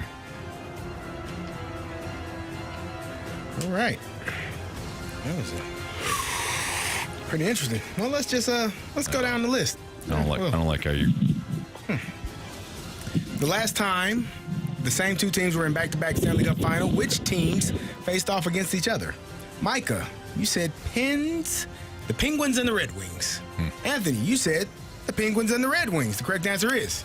It is the Pittsburgh Penguins and the Detroit Red Wings. But neither of you needed the options. Oh, nice job, Micah. 2-2.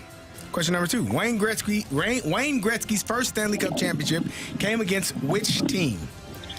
Micah, you took the Islanders. Anthony, you took the Islanders. You both were torn. You both said it's not the Rangers. Is it the Flyers or the Islanders? Correct answer. It is the New York Islanders. Yeah. And you both needed the options on that one. Wow. 3-3. Man. Let's go to question number 4. Wayne Gretzky played a total of 18 regular season games as a St. Louis Blue. In which season? Note, we're looking for the answer in format of 2024-2025. You both landed on 1995-1996. Wow, Micah. The correct answer is? It is 1995-1996. Oh, Micah. But neither of you needed the options. Are you serious? We have a 5-5 tie going into this one. Micah, this is a battle. Begging not to hear that I chose poorly. Oh, no. When the Oilers won 4 Stanley Cups in 5 years from 1984 to 1988, who was their head coach? Anthony, you took Glenn Sather. Micah, you took Al Arbor. John Muckler was also an option. If it's John Muckler, we're going to walk it off. If it's Glenn Sather, Anthony wins by 1. If it's Al Arbor, Michael wins by 1. Wow. One of you is correct. Oh, no. Micah. You have chosen poorly. You lose. Not today. It was Glenn Sather. Oh, my God. Oh, man. That was close. Oh, that was good. That was really good. That was a battle royale, That was a man. good one, Micah. Wow. Nice job, Micah. Thank you. Nice job, Anthony. I'll catch you guys next time. Thanks for having me on. Seriously. We appreciate thanks you for listening. that was awesome. We hope we have you back on, all right? I hope to be back on, man. You guys have a good day. You right, too, you Micah. too, Thank you. Oh, I legit feel bad. Yeah, you should. He's so nice. He's a very nice guy. We got such text a saying, nice guy. Please don't beat this guy. He sounds like a nice guy. Nicest human ever. Tell Anthony you better let him win. He sounds like a good guy. Wow. Jeez. How's it feel, Anthony? Now you know. Honestly, it doesn't feel good. Now you know how I felt for the last 2 years. You're a terrible human being today, huh? I totally do. No, that was a good. He did great. He did. He did excellent. His uncle should be proud. Yeah, and I'm sure he's proud. Yeah. Oh man, that was good fun, man. Proud of you. And I almost thank you. I almost went with the outlier there. You did, which probably wasn't even an outlier. He's probably like one of the best head coaches went ever. With it, and I thought you were. I was leaning Muckler. And I'm wondering. I thought you were going to take the options on the last one. I wasn't going to do that only because I figured you. Like I knew around that time frame. The options were 93, 94, 95, 96, and 99, 2000. Definitely would. I wouldn't have taken 99, 2000. Yeah. But the 93, 94, you might have talked yourself into that one. Well, if he takes the options there, then we're going to a walk-off. Yeah. Wow. Nice job, Micah. Good job. I thought you were going to get the Islanders one since I've been talking about it for like the last 2 weeks. With the Gretzky Islanders? He hasn't been listening. I haven't been listening. What? He hasn't listened. You did mention the Penguins and Red Wings the other day, though. You did. Yeah, that's Sidney Crosby's first cup, but I also mentioned Wayne Gretzky's first cup against the Islanders. Did you? I did. He didn't. That was my biggest storyline. Well, I knew that, and I wanted to give Micah an opportunity to win. You didn't want him to actually win. No, I didn't. You did not? No. You denied him. Yeah. Alrighty. Gator says Micah can hold his head up high. Valiant effort. Absolutely. Yep. Splashback Deuce also said he knew what he signed up for. Doesn't dishonor the game. Mm-hmm. Yeah. Nice. Good job, Anthony. I don't feel good. No, you won. No, I just, Good job. Anthony, you always play. You play to win the game. All right, we've got What's Trending up next on 101 ESPN.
topics in the sports world.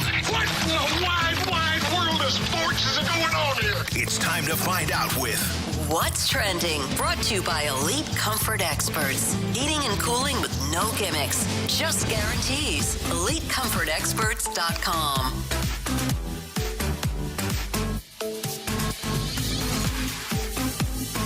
Welcome back to the Fast Lane here on 101 ESPN with Anthony Stalter and Carey Davis. I'm Andrew Marsh, and it's time for What's Trending. You forgot my name? Yeah. I was about to say Jamie. He's not here. See? Sometimes you just get in a rhythm, right? You do. It's not like you forget. You just get in a rhythm. Get into a rhythm. We talked about it earlier today, but Tom Thibodeau out of New York. The Knicks fire Tibbs. I have a question for you guys, though.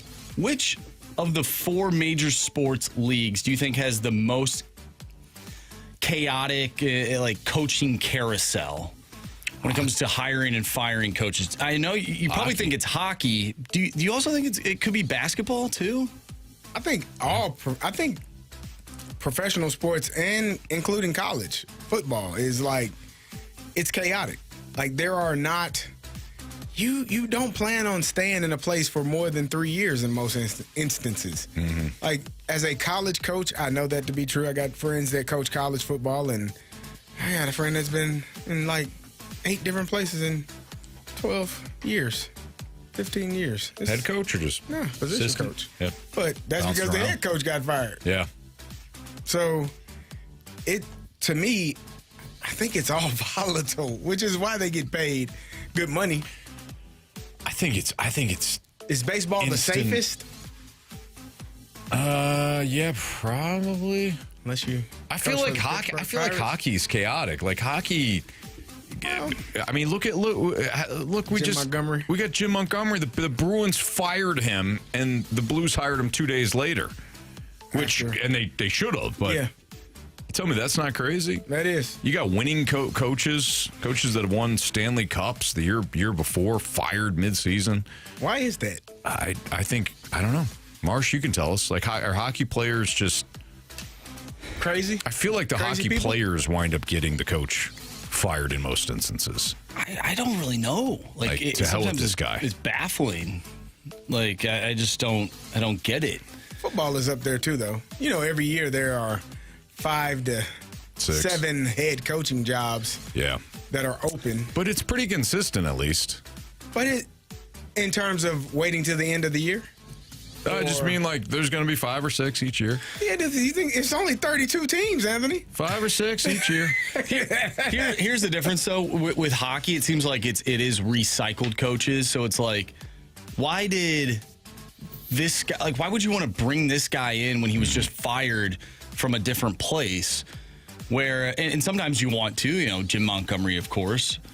But with football, it's not like they're hiring the same coaches over and over again. They're typically bringing in offensive coordinators, That's true. new guys. And if that doesn't work out, then maybe those guys, 100%. Yeah, you typically don't get more than 2 opportunities to be a head coach. I know there are instances of it. I realize Pete Carroll is on his 4th team now.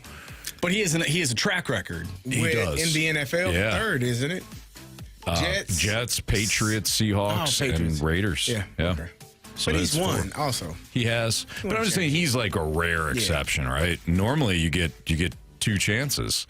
And then that's it. I mean, Bill Belichick didn't even get hired after everything he did. Well, we know why that we is. know that. That's fair. They saw he got some it. baggage now. Kiddos, they don't want to do that. No. What kind of baggage do you think? Louis Vuitton? What are you talking about? No. I'm talking about Louis Vuitton. Okay. By the way, going back to Thibodeau, why do you think the Knicks fired him, Carey? They just got to the Eastern Conference Finals, back-to-back 50-win seasons. They didn't make it to the NBA Finals. That's a starting point. I think this is one of those instances where you look at a coaching staff and you say, is it on the coaches or is it on the players? Now, the part on Tibbs that you could blame him for, again, the amount of time and the amount of minutes that his starting 5 play in comparison to other teams, and having such a short bench. They were playing 7 people, 8 max. and those guys getting worn down. So sure. Is that a roster construction issue, though? No, it's a Thibodeau construction. It's his theory. he rides the hot guy. Like he ain't going nowhere else. He's going to play the guys that are there that he trusts the most and the players that are best. Yeah. Which you can't fault him for, but you have to find a way to limit some of those minutes of those guys that are playing, your starters. Good luck, Tibbs. Wishing them the best. It's a Fast Lane on 101 ESPN. Do we expect to see this much drop-off in attendance at Busch Stadium? Marcia's got some figures for you next on 101 ESPN.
101 ESPN Sports Center. I'm Andrew Marsh. It's time for a Sports Center update driven by Johnny Londoff Chevrolet and Johnny Londoff Autoplex. The Cardinals back in action tonight, looking to pick up a win at Busch Stadium as they take on the Kansas City Royals. Andre Palante on the mound tonight for the Cards. He has a 4-3 record with a 4.23 ERA. He'll go up against Michael Lorenzen, who posts a 3-6 record with a 4.33 ERA. First pitch tonight at Busch Stadium is at 6:45. I'm Andrew Marsh, and the Sports Center update is driven by Johnny Londoff Chevrolet and Johnny Londoff Autoplex. See them at londoff.com. Chevy, together we drive. Are you kidding me?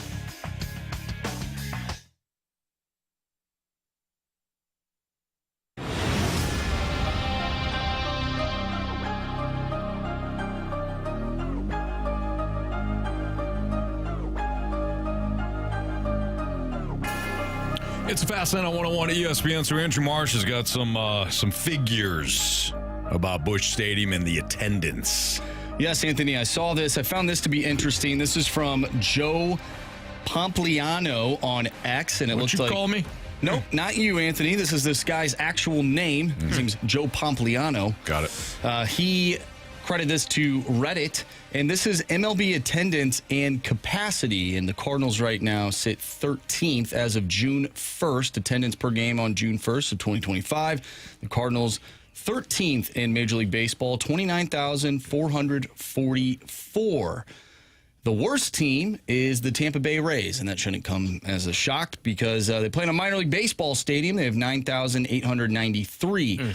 The thing that really caught my eye here was the year-over-year attendance change. I mentioned the Tampa Bay Rays. Theirs is minus 38%, and that probably is due to the fact that they do now play in a minor league baseball stadium. Last year, June 1st of 2024, the attendance per game was 15,980. It is now 9,893. Total capacity of said stadium they play in, 11,026. So minus 38% in the year-over-year attendance change. The next worst team in terms of that change is your St. Louis Cardinals at minus 20.5%. Last year on June 1st, 37,053 attendance per game. And as I mentioned earlier, it is now down to 29,444. Are you guys shocked to see these numbers?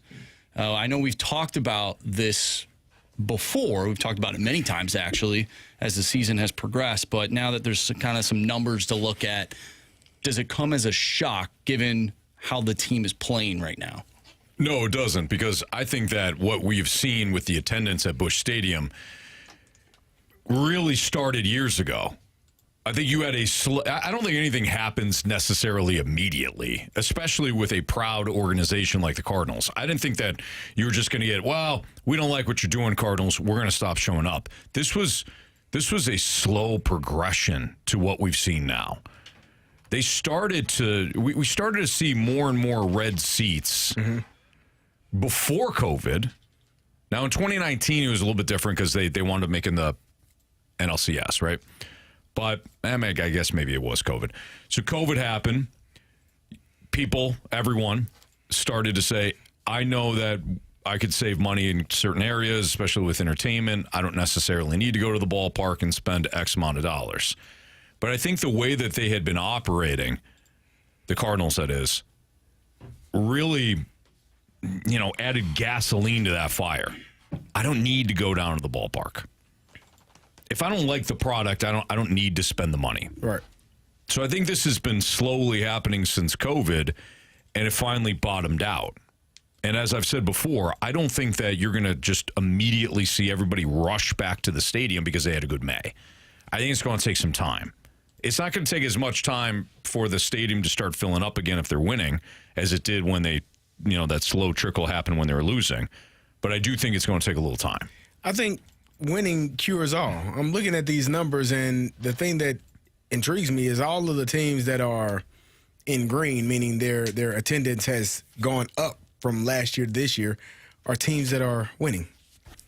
like the Atlanta Braves went down, but they have been losing. That Ronald Acuna missed a lot of time. Their season started off kind of funky. Yeah. But you got the Dodgers, they're in a plus. They got the Padres, the Phillies, the Yankees, the Mets jumped up 52%. Wonder why that happened. What do you think happened there, Anthony? Well, New York Mets. They got good. They were winning from last year. Juan Soto. Yeah, that's that right there. Yeah. Signing a superstar helps. Adding Juan Soto and winning. Yeah, there you go. The Cubs are up. The Giants. The Giants have been good this season. They've been good this season. The Angels, they're working on it. You know, they're getting better. If we can pause for a second here, the Giants are another example of a proud franchise that waited a long time for them to win again. Because really the Giants' success came in New York, and then you had, the 2004 World Series. That was the Rally Monkey Angels win. Right. So they had some success with Bonds and all, but there was a drought in Bonds' final years, beyond the home run stuff. And then the fans really packed the house in 2010 when they won it all. Right. And stayed that way until when? They stopped winning. Right. Yeah. That doesn't mean they're bad fans. It's just they knew the product wasn't good anymore. So there's my point. Like the teams that are high up here, like we talked about the Dodgers, the Dodgers, the Braves, Mets. the Dodgers, the Mets jumping 52%. The Tigers jumped up 38%. Another really good team. A team they were the first to 40 wins this year. Like those are teams. So when you're looking at the Cardinals down to 20.5, this is kind of the residual of what last year looked like and what the expectations were, and the year before, and what the expectations were coming into this year. Now, if we have this same graph, if this team wins, continues to win, and they go in the direction where they are a playoff team, I would bet money that you would see a 20 to 25% jump in next year's attendance, because you're coming off of a good year where you won, and the expectations are that you're going to win again. But this is why I said earlier, I don't think anyone expected this team, not even the people at Busch Stadium, could have expected this team to perform as well. And when I say that, I'm not talking about the people in the clubhouse. Like, we are irrational human beings. Yeah, right. Like, players and coaches are irrational human beings. Like, you literally think you can win a championship. I told you, Anthony, we broke it down in the summer in 2003, national champs on 3. We won one football game all year. You are an irrational human being. I. We broke it down. National champs. Yeah, we're going to win it. No, you're not. You won one damn game. You're irrational. That's part of what makes you tick. So none of the players and none of the coaches thought that they all thought that they were going to win a World Series, and they still do. But people upstairs, like, okay, this is going to be a rebuilding year. Holy crap, we're actually good. All right, well, now we can keep going. I wonder what if they had a chart for July 1st, right? Yeah. Let's let this month play out, because the Cardinals are playing good baseball. They're right in the thick of things. And they also have some pretty cool matchups coming up as well. Yeah. I wonder if we start to see Busch Stadium grow in attendance. And by maybe August, if they're still around, if at some point this season Busch Stadium becomes sold out. Do you think that they can get to that point by the end of the season? Yeah, absolutely. Yeah. I was at the game. It all depends if they win. But you keep winning. Yeah. I don't think fans have just said, I'm not going because I've made this point before. I don't think fans are protesting. I don't think it's that complicated. I think that they just got tired of the products. They got tired of going to the same restaurant where the service was lousy and the food wasn't any good, and the place was dirty. Now, Busch Stadium is immaculate, don't get me wrong. That's not the true comparison, right? There's no parallel there. But you get my point. I'm not going to that restaurant anymore. I don't need to. There's other places. I'll go someplace else. Oh, the restaurant has changed some things up. Food service is pretty good. I'll dip my toe back in. But by the end of the year, could we see it packed? Yes, right. Absolutely. You're telling me the end of the, I don't know when they play the Cubs at the end of the year. I'm sure it's they one play of the the last Cubs weekend series, right? Like at the end of the season or at the end of the month? End of the season. I'm sure they play the Cubs. Yeah, last series of the season. At Busch? September at Wrigley. Son of a. Yeah. Thanks, MLB schedule makers. You jerk bags. Yeah, don't worry about it. All right. They'll be resting players. They play Milwaukee final series at home. Mm-hmm. That'll be a big series. Cincinnati, Milwaukee, right? You tell me you can't see that place packed if they're fighting with the Cubs for the NL Central? Absolutely. Yeah, and especially being on the road, I could totally see, and St. Louis fans, they travel well. I could totally see Wrigley Field being doused in red that weekend if the Cardinals have a chance to make the playoffs. Yes, I can too. It's up to you, Cardinals. It's your move. Gershie's Kiss says Anthony loves that restaurant analogy. I do. Fits. He loves the food analogy too. Yeah, you like shopping, the grocery store. Grocery store. We haven't used that one lately, though. I moved to the restaurant one. Butter. Yeah. The essentials. Mm-hmm. That's what you call them. Do you know why everybody has to grocery shop? Everybody goes to a restaurant. Paper. What did the Cardinals do this year when they went to the grocery store? What one single item did they buy? I don't think they. No, they didn't do a damn thing. Yeah, they got one item. They did. They got one item. Did they get a 30-pack of beer? Yes. Pretty good. Yeah. 30-pack of beer. I got everything else at home. I'm fine. That's what they said. Yeah. Now, I've already got the ingredients at home. I'll just make do with what I have. And they turned it into a pretty good crock pot recipe. Nice job, Cardinals. Beer cheese soup. Beer cheese soup. Chili. Over and over and over again. Chili's pretty good. I do like chili. Yeah, absolutely. Maybe they went tacos and it's just different tacos. I actually have a good chili dog recipe that I found on the internet. If you would like me to share it to you, I would. Yeah, I would. Pretty love good. I think it for you might to share make it to your me. mouth water. What? Yeah. I like that. Maybe I'll save it for football season though, so you'll have to wait. How could you? It is football season. Battlehawks play this weekend. You worked around it. What's new with NIL in college football? Carey's got some thoughts next on 101 ESPN.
It's Fastlane on 101 ESPN. Carey Davis, Andrew Marsh, Anthony Stalter.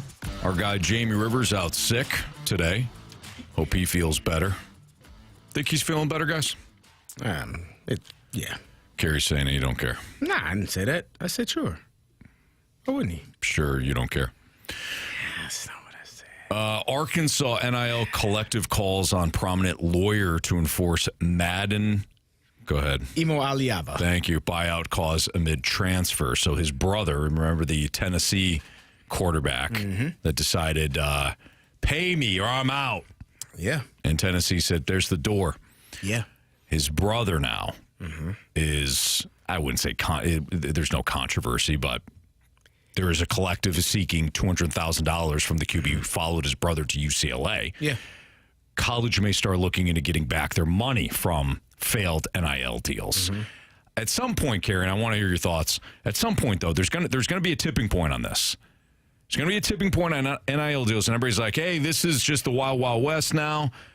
I think that we might start seeing colleges, head coaches, and all that say, you know what, we're gonna rein this in a little bit. What do you think? If that can happen only if they all are in agreement, because it'll be similar to what you saw with the Cleveland Browns. Everyone kind of said, we're not going to pay Deshaun Watson anything. Atlanta Falcons thought about it. And then Cleveland said, well, hold my beer. We'll pay him a guaranteed contract of this amount of money. So you're worth whatever someone is going to pay you. And I highly doubt that you would be able to get all of the teams on board unless there's a law put in place or a stipulation. I know they're working on, certain things to allow a cap in terms of how much can be spent for a team, but that doesn't necessarily mean for a specific player. So in Madden, Imo Aliava's situation, he committed to Arkansas. This young man hasn't even played a game yet. He went on campus in January, and then he transferred in the transfer portal in April. And so the money that was offered to him, hey, we're going to give you $500,000. You come here. And when I say these numbers, people are like, oh, my God, they're giving guys $1.5 million. You're getting money for games you haven't even played just to step foot on campus because they want your services that bad. And he got his opportunity. Maybe he saw he didn't like what was going on, and his brother did transfer to UCLA, and now he's following the same suit, following him to UCLA. He wants to be back at home in California, and the Arkansas collective is saying, hey, we signed a contract for 1 year. You're still 8 months short on fulfilling this year-long deal. We need some of the money back that we have already given to you. So, which is fair. It is. So it's going to be interesting to see how it all plays out because, as you said in bringing this topic in, there really aren't any rules. And what happens is sometimes people abuse the power. They abuse, how it's going, and it makes it tougher for the people that follow them. But right now, it is what it is. Quinn Ewers, the quarterback that was at Texas, that took Texas to the college football playoffs last year, he started at Ohio State. Right. They gave him $1 million. He played 2 snaps, and then he went to Texas. And so this is not something that is new. This is just something that until teams realize, do I trust this player to fulfill his commitment? Is this the right place? Because I don't want to put it all on the players and like, they're not good people. Sometimes you get a place and you were sold something and you realize this ain't it. Right. This is not what you told me when you were recruiting me. Sure. This is not how you mapped it out for me when we were going through this. I told you I had a kid who committed to a school. The coach that recruited him throughout the entire process, the day he signed the national letter of intent, that coach was fired. And they brought in a new position coach for him. So, again, if he would have been one of those guys that got $500,000 and said, hey, I don't want to play here, you all lied to me. So it's a lot that takes place in terms of NIL money, who's getting what, how long are you going to stay there? There are no rules. It is the Wild Wild West. It is literally, I can sign today, and if I don't like it, I'll be gone tomorrow. And in some of these instances, I can take my money and run if that's what happens. Then I think that these programs, these universities, they have to wise up and put it on contract. I mean, these coaches that have left over the years, that was always the big thing for me. It's like, You're going to tell these players they have to commit to a program that the head coach may not commit to, but there are buyouts in these contracts. Right. Right. If there's a contract for quinnuers, let's just say, right? We say, hey, here's a contract for $1 million, and here are these stipulations. You're going to be here. You're going to be part of the program. You're going to be on the football team. Yeah. You're going to represent Ohio State. That's it. In Quinn Ewers' case, he did do that. Which is fine. I'm just saying. Year, right. And these contracts are generally 1 year. No issue with that. So I'm using him as an example. Yeah. Let's say he left after 2 months. Mm-hmm. Well, here's 2 months worth of your salary, but you have broken the commitment now. You have broken the contract. Right. You're not seeing the end, the rest of this money. Now, if you guarantee it for the kid, that's your fault. Correct. It just, for me, it's interesting to, like you said, how do they rectify it, or do they even try? Is it something that they say we have to figure out? And I think it's going to be on a school by school basis. But what happens is, if Arkansas says, yeah, we're no longer doing that, guess what? Auburn is, Alabama is, Vanderbilt probably still is. So you got other schools in the SEC that are like, yeah, right. cool. Maybe until they get burned. Until they do. Maybe it takes all these schools getting burned to finally say we're going to go commitment. We're going to go with the contracts for every player. And I could see it being something along the lines of what the NFL did when they put the cap on the rookie salary, on the rookie, what you got as a rookie coming in, first round draft picks. Like they were getting $55 million and never played a game, right? So they put a cap on it. So now it's slotted. When you get drafted here, this is how much you get. This is how much you get for this spot. Whereas now players were unable to decide or try to work their contract in terms of how much guaranteed money they got. Maybe there's something that they try to put in place of, hey, this is based on how many games you play, how many snaps you play. We'll give you $50,000 to show up, and if you play 85% of the snaps, here's your other $250,000. Right. I think that there are ways, but then the issue, like I said, you run into is, well, there's another school that's just going to give you $300,000 to show up. Sure. So why wouldn't I go there? Well, you're right. That's the problem that is going to be sure. Until there are laws put in place. Yeah. NIL is going to be a tough task for these college coaches to try to figure out who is in it for what reason. I still think, and NY says remove the spring portal in the snake pit. That'd be interesting too. Yeah, they're not going to do that. Why not? Well, the portal is. I don't like the portal, the timing, because one portal opens right in the college football playoff. That one it's awful. So if you were to remove one, I would prefer to remove the fall one. The spring one, the winter one, I would prefer to remove that one. The spring one is kind of an opportunity. You're done with your recruiting. Everyone should be signed, and now guys have an opportunity to leave. The winter one it's so hard because you have teams that could be working on either playoff practices or bowl game practices and don't even have enough players to even get through practice. Right. Because they got so many kids in the transfer portal because they're doing it while the season is still going on. So for me, that's the one that I think is all jacked up. Yeah. The spring one, yeah, if you go through spring ball and realize, yeah, this ain't what it was. This is not. I don't have a chance. Let me go elsewhere. Or is the money that you were promised or owed going into the fall isn't mapping out? It ain't the math ain't mathing. Okay, let me go find something else to do. Yeah. All right. Well, Cardinals ownership allowed the team to be buyers at the deadline. A really interesting comment from a current exec from somebody that plays that is with another organization on the Cardinals and the trade deadline. We'll tell you what they said next on 101 ESPN.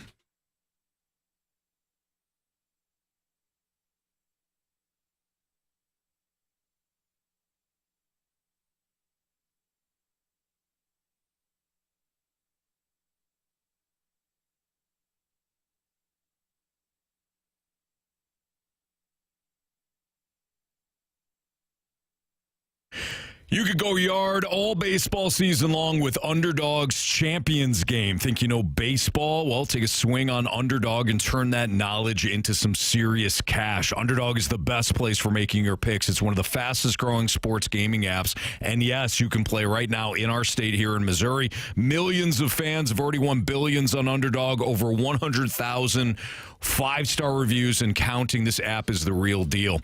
Here's how it works. Just download the Underdog app. Pick your favorite players or pick up a couple players that you hate the matchup maybe. Decide whether or not they'll go higher or lower on stats like home runs, strikeouts, total bases. It's that easy. If you got a hunch on a player, might as well get paid for it. This week, I'm looking at a couple of different Cardinals players.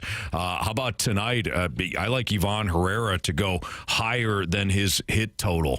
If you don't like that one, you want to go with somebody else, fantastic. It's up to you. Get this. You could start with as little as $1. If you hit all your picks, you can win up to 1,000 times your money. That's $1 that you can turn into 1,000. Download the Underdog app. Sign up with my promo code Anthony to unlock a special offer of up to $1,000 in bonus cash when you make your first deposit. Again, that promo code is Anthony. Must be 18 plus and present in Missouri. Terms apply. See underdogfantasy.com/web deposit-match-terms. Concerned with your play, call 1-800-GAMBLER or visit www.ncpgambling.org.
It's Fastlane on 101 ESPN 505. Your time check is brought to you by Clarkson Jewelers, an officially licensed Rolex jeweler with Andrew Marsh and Carey Davis. I'm Anthony Stalter. So this was an interesting article. Jeff Passan did an article for ESPN.com.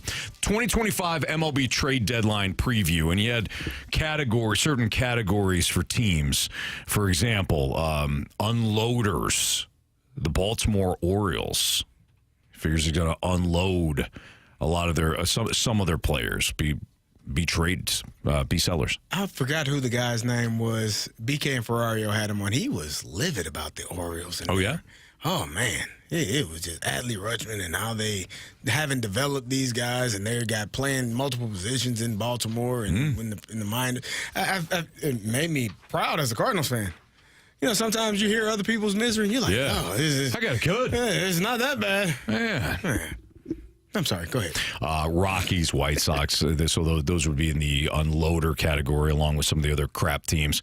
Tweeners, teams like the Diamondbacks, the Red Sox, the Reds, the Rays, the Blue Jays, the Rangers, teams that could go one way or the other depending on the next couple of months. Holders, A's, Braves, Brewers, Twins, Guardians, Giants, Astros, and your St. Louis Cardinals. This is what Jeff Passan writes. The objective, continue playing the best defense in Major League Baseball. If they were to unload someone, it could be, and he lists right-handed reliever, closer, Ryan Helsley. What to know? And I thought this was the most interesting aspect of what Jeff Passan wrote. What to know?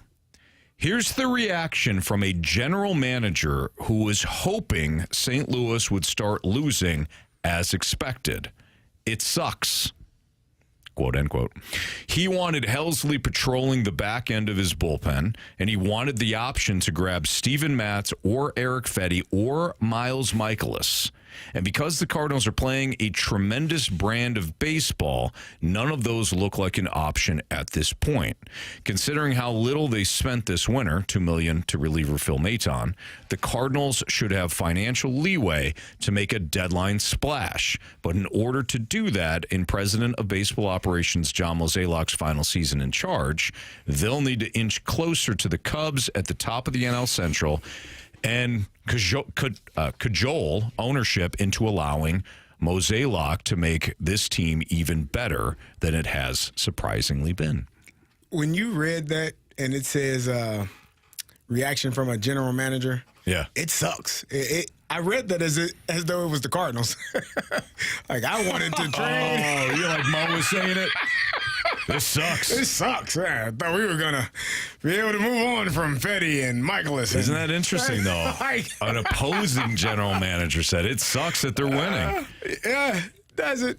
I don't know. I think that, it does change things because, and we've talked about this time and time again, what do the Cardinals do at the trade deadline? And you know, I think BK, and I know BK disagreed with my philosophy on it, that it's not about, for me, I know how important the playoffs are. I understand that this is a franchise that hasn't been there in 2 years, but you're not positioned to win a championship. And keeping Fetty, keeping Steven Matz, keeping Michaelis, keeping Ryan Helsley, guys whose contracts are expiring, if you can get something for them, we heard BT talk about Steven Matz earning himself some money this season because teams are looking at him like, oh, I got a guy that can be in the bullpen or a starter if I need to. If an injury happens, I don't have to go to a AAA minor leaguer that has no experience. I got a guy that has done it at the highest level. He's a guy that I could trust. I don't know that you put yourself in position for the future for success if you decide to keep these guys, knowing that their contracts are going to be expiring here shortly. Kind of piggyback off of what CD just said, the one thing that stood out to me, other than the Miles Michaelis, Steven Matz, and Eric Fetty comment, was the cajole the ownership group into buying at the deadline. And cajole, that's an interesting word. That means persuade. Yeah. Hugh Cajoli. And that's another issue that you could be running into. If the ownership has said, we're not spending money this offseason, that would lead you to believe they're not spending money at all this season, in season as well. In fact, they'd want to shed money. And maybe that's one of the things they end up doing is getting rid of one of these starters, and you can get some, I don't know what you would get back. Maybe it's AAA depth pitching, and then you can bring up a Michael McGreevy full-time. That's what I would do. So NY says, so because they can't win a World Series this year, they should just sell even if they can't make the playoffs, even if they can make the playoffs. It's not about winning a World Series, but the Blues had this similar situation a few years ago. They had expiring contracts. Ryan O'Reilly, Vladimir Tarasenko. They had Barbashev. They had guys that were no longer going to be under contract. So are we going to offer them more money next year to stay here? Or are we going to shift and go in a direction that puts us on a path to end up eventually being able to get a Dylan Holloway, to being able to get a Philip Broberg, to being able – it's not about winning a World Series. No, you're not going to win a World Series this year or next year, whether those guys are on the roster or not. But positioning yourself, like you just said, giving a Michael McGreevy an opportunity to start because now you don't have a Miles Michaelis taking that start every fifth day or Eric Fetty. Well, I think the difference between the Blues and the Cardinals in this situation, if the Cardinals were to be in the playoff mix, is the Blues, they weren't, though. Like they just 2 years ago they fell out. They fell out. Like they weren't. But if they'd have stayed pat, you don't think that they could have made a push with that team 2 years ago? No, I don't think. I don't think so. I think if they were in the playoff mix, they actually would have kept those guys. Maybe not Vladimir Tarasenko. So. I think they would have kept Ryan O'Reilly. I really do. And lose them for nothing in the offseason? Yeah. That to me, that feels backwards. Like if you're going to lose a player that has value and you're going to watch him walk away for nothing, that doesn't make a whole lot of sense to me. It just depends on what level unless it's the return. To me, it's the return. Because CD, I'm with you in that it doesn't make sense to just go for a wild card spot and get bounced and not get something in return for your expiring contracts. Correct. To your Blues example. But I do think there's a value to making the playoffs. So what is that value, right? Like if you're going to get, and I don't know, this is part of the problem with our conversation. What does a return look like? What is good enough? Exactly. What is good enough to get a return to say, okay, that makes sense. Right. I'm not saying you trade players for nothing. But if you can get something that will help you in the future, then you should. Because otherwise you get nothing either way. You get nothing and they leave, or you get nothing and you're trying to trade for it. Right. I don't think you should get nothing in return. You should get something viable that helps you win for the future if you are not set to win right now. Quite frankly, you are in a better driver's seat. You're in better position if you're a potential playoff team, because you can drive the market up for Steven Matz or Ryan Helsley or whoever and say we don't need to trade this guy. And if the market goes so high, the teams are willing to give you whatever prospect package that's appealing to you. If it winds up being great, dude, you sell. But if it winds up, a couple of double-A guys, potential down the road, no, there's more value in making the playoffs then. That is the way I'm looking at it. What is the return? If we don't know what the return is, or if the return is mid, what do you the kids say? There you go. What do you value? What do you need in return to make you say, okay, this is pitching.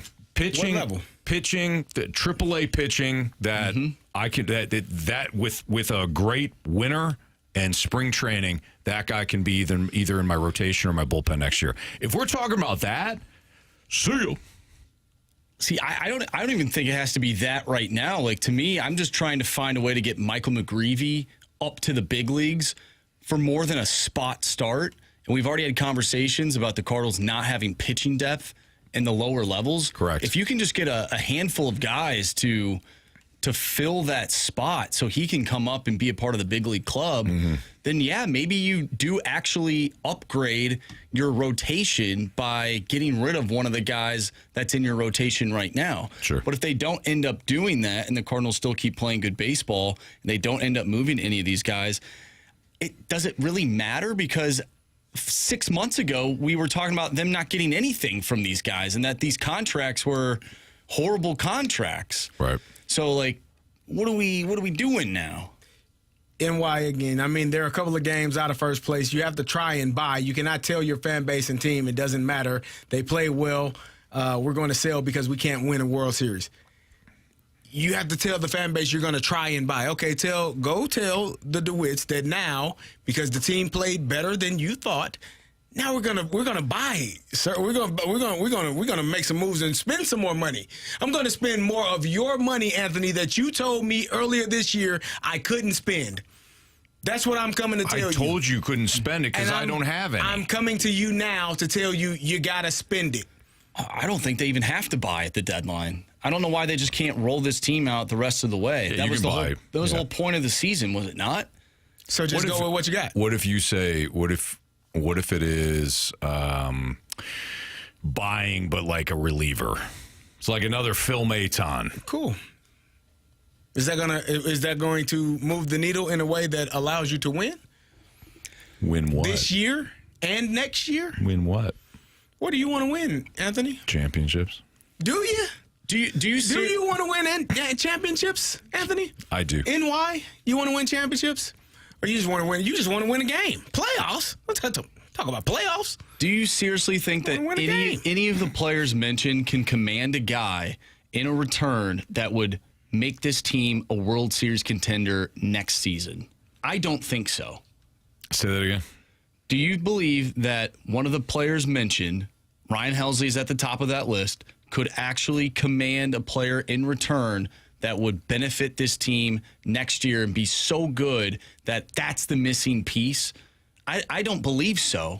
If you can get that, then you should. I think Ryan Helsley's your best shot. But this isn't like a Juan Soto, Washington Nationals, and San Diego Padres type deal. And I don't even think it's like a San Diego and New York Yankees type deal. What if it got you a Gleyber Torres type prospect? Because I keep using that example. That's fair if he works out. Because Aroldis Chapman, I always bring up this example, and I have no idea if there's an apples to apples comparison here. But Aroldis Chapman was dealt to the Cubs for a prospect package that included Gleyber Torres. Yeah. And Torres wound up being the starting second baseman for the New York Yankees for several years. Aroldis Chapman was also dealt last year by the Royals was it 2 years ago? To the Rangers when they won? Must have been 2 years ago. Because the dirty Dodgers won last year. Aroldis Chapman was dealt to the Rangers earlier in the season for, I think it was Brady Singer, wasn't it? No, Cole Raggins. Okay. So I do think if anybody, to answer your question, if anybody's going to net you something, it's going to be Ryan Helsley. For sure. And if it winds up being Cole Raggins, then, hey, Ryan Helsley, it's been fun. But that's the only guy, like I said, that could actually get you something. These other guys aren't going to get you anything that's going to help you win the World Series next year. I don't think individually, but if you pair two of them, then you can get potentially even more.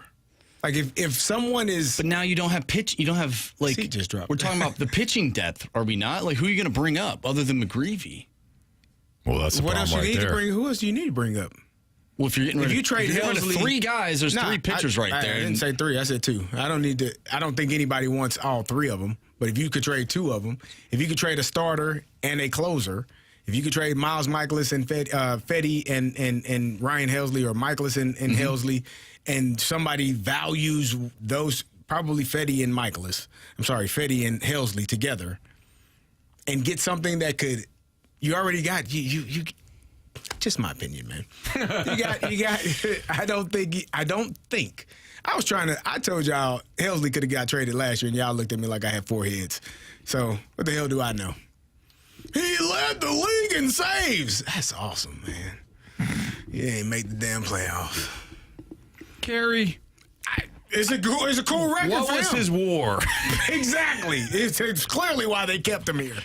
I think if there's any I'm so sick that Brandon only gave you credit for the Paul Goldschmidt. Well, I said it. I did. I said it too. People thought I was crazy when I said that too. I think this team could be fun in the playoffs. I think they could surprise some people if they ended up making it. If they continue to play the way that they are playing and end up making the wild card or whatever, I think they'd be a fun team to watch. That would bring people back to the stadium. and these guys continue to Marsh, you know develop. how you know what you're going to be in the first round of the playoffs if the Cardinals make it. What? You're going to be the same way you were when your damn Vikings made it to the first round of the playoffs. Okay. He was depressed. He was depressed. Actually, you know what? Stop it. I wouldn't, though. Because there's no expectations. Wore a helmet. But you for an entire show. After it happened, like I sat here and watched you.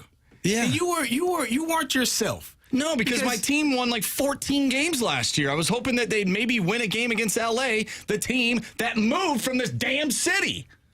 Yeah, but the expectations were high. So they were higher for the Vikings than the Cardinals right now? Than they would be if the Cardinals make the playoffs? Absolutely. Okay.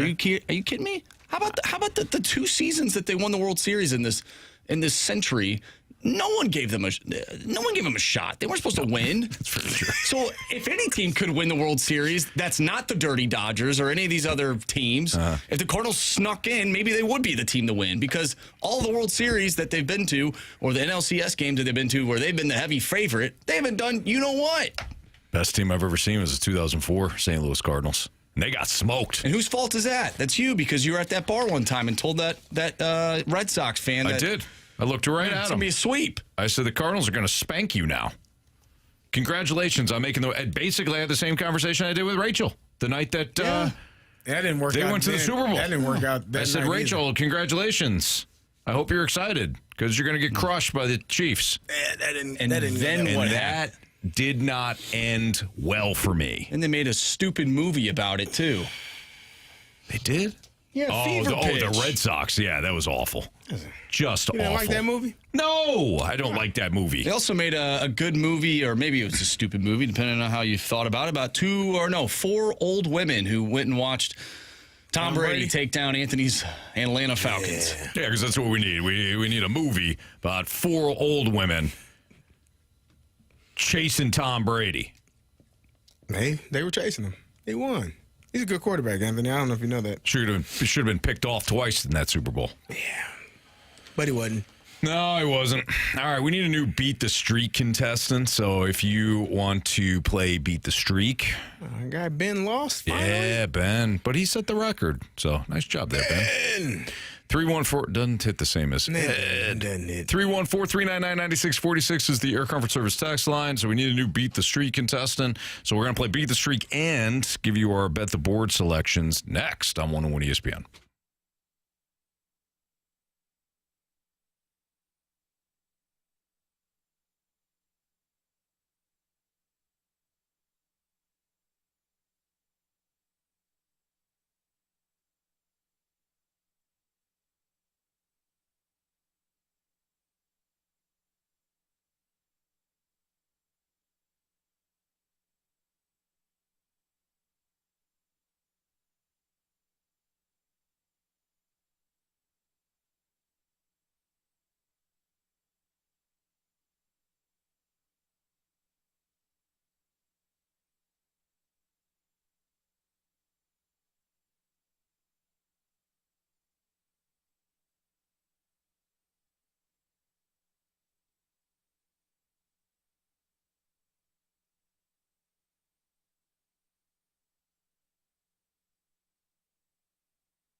to hit baseballs. All of my successes depend on me. You're ready to hit. The hits just keep on coming. And his first big league hit is a bullet up the middle. Time to play Beat the Streak here in the Fast Lane on 101 ESPN with Carey Davis, Andrew Marsh. I'm Anthony Stalter, and we got Justin in. What's up, Justin? Hey, how's it going, guys? It's going pretty well. No Jamie Rivers today. Jamie decided to take the day off because he wasn't feeling well. That's all we know. Feeling like himself. Nah, wasn't feeling like himself. That's right. All right, Marsh, what's the latest streaks there, kid? All right, so Justin is new to the program, so he is at 0. Carey leads the pack. Go, Carey. With 3. Jamie right behind him with 1. Anthony, you and I are at 0. What? What do you mean? Yeah, Ivan Herrera apparently did not get a base hit on Friday. That's bullspit. Well, take it up with you, who picked him. So, all right. And then Bradford picked Colorado for me, and he did not get a base hit. So, I'm back to 0 as well. Marsh, I'm sorry. No, you're not. Okay. That you feel that way. CD is up first. Is that scumbag Jamie up next? He would be second, correct. Okay. All right. Then our listener, Justin. Then Marsh, then me. I'm kind of torn. I think I'm going to do this, and Marshy might be a little bit bothered by it, but give me Alec Burleson. Alec Burleson. His guy. Okay. That is his guy. Loves Alec Burleson. All right, Jamie, what do you want? Oh, Kyle Isabel. Is he? That's who he's taking. Kyle Isabel. Second center fielder for the Royals. All right, Justin, you're up next. All right, and just refresh me real quick. I need to pick any player in either the Royals or Cardinals lineup tonight to get a base hit. That's it. All right, I'm going Bobby Witt Jr. Bobby Witt Jr. Not a bad pick. Okay. Marshy. I am going to take Brendan Donovan tonight. Okay. All right, guys. I'm going to go back to my theory about a guy not getting a hit. I think Jonathan India can't play anymore. So give me Jonathan India to get a hit. Really? Yep. You don't believe that, Anthony? I do believe that. Nah, you just said that. I think he's going to strike out 9 times tonight. If he bats 9 times, we got to... They're going to extras. Going to extras. No, he's fine. He's the epitome of fine. All right, so this is how it's going to go. Carey has Alec Burleson. Jamie, kind of an interesting pick. He went with Kyle Isabel. Justin went with Bobby Witt Jr. Marsh took Brendan Donovan, and I selected the former Red Jonathan India. Justin, good luck to you, man. If you get a hit tonight, if Bobby Witt Jr. gets a hit, we'll call you back tomorrow.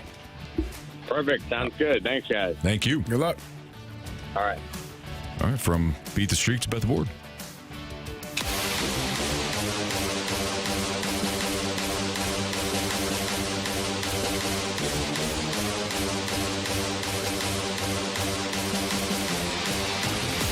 All right, March. How did we do yesterday? Well, Anthony, everyone except for me hit last night. Just kidding. I'm the only one that got my pick right. I was about to say, I didn't hit. No, yeah. No, neither did the Mets or Dodgers. They suck. My college baseball pick hit as the Little Rock team lost by 4. 10-6. 5.5. That's a great pick, man. What the Nice heck job. is going on here? Nice job. All right, Thank you. Marsh, you got honors here. All right, so I am looking at the Cardinals-Royals game tonight, and I'm looking at head-to-head player props. Head-to-head player props. And earlier today, I said Mason Wynn will hit a home run tonight because he is the best shortstop that will be on the diamond tonight. And I have to stick to my guns tonight and put my money where my mouth is, Anthony. Okay. Head-to-head, Mason Wynn versus Bobby Witt Jr. Most hits money line. Mason Wynn is at -125. Bobby Witt Jr. at -110. Give me Mason Wynn to get more hits tonight than Bobby Witt Jr. So a push would be a loss then. So if they both get one hit or two hits, it's a loss. It's an He L. said more. Yeah. Wow. Okay. You don't have to do that. No, he does. He did it. Okay. Give me the Detroit Tigers on the money line, minus 146. Tigers minus 146. I got minus 155. I got 146 right here. You can come take a look, see if you like. You refresh that page right now. Come look. I'll refresh it while you're sitting here. I have minus 162 for the Detroit see Tigers. Where I'm at? Minus 146. Hit that refresh. I did. I've never even heard of that. You've heard of this? I have. Okay, it's on there. But if you click Scores and matchups, what am I doing here? You scroll down. What am I scrolling? What are we doing? 155. Wait a minute. No, it was a misunderstanding. Wait a minute. I do see 146. I told you. I mean, at some point we may have to decide what books we're using. Well, you better speak now and let me know. No, we'll let you. We'll let you. But you know what? You know what we're gonna do? We're gonna use one book. One book. One book. And we'll discuss that tomorrow. Okay. So Carey, you get your pick tonight, but tomorrow we're using one book. You saw what I saw, right? I didn't cheat. I saw it. See? You weren't trying to cheat. I'm not crazy. Oh my gosh, what I saw. All right, I'm going to take the under 7.5 in the Giants-Padres game. Under 7.5. Padres-Giants. Just got a text message from our guy, Jamie Rivers. He's going with the A's plus 175 against the Twins tonight. The A's plus 175 against the Twins tonight. If you're out there listening, that's probably a good one to take. That is probably a good one to take, absolutely.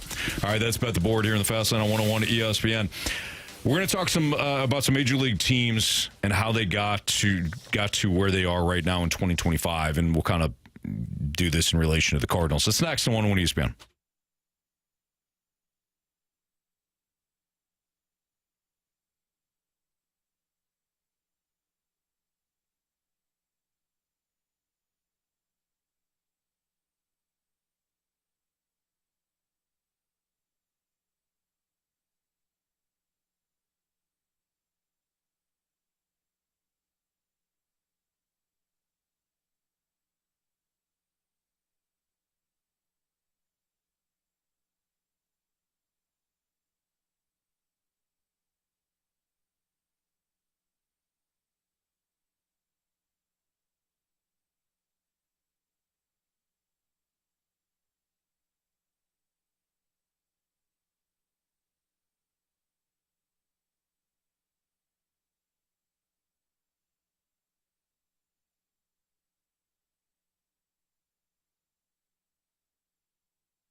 101 ESPN Sports Center.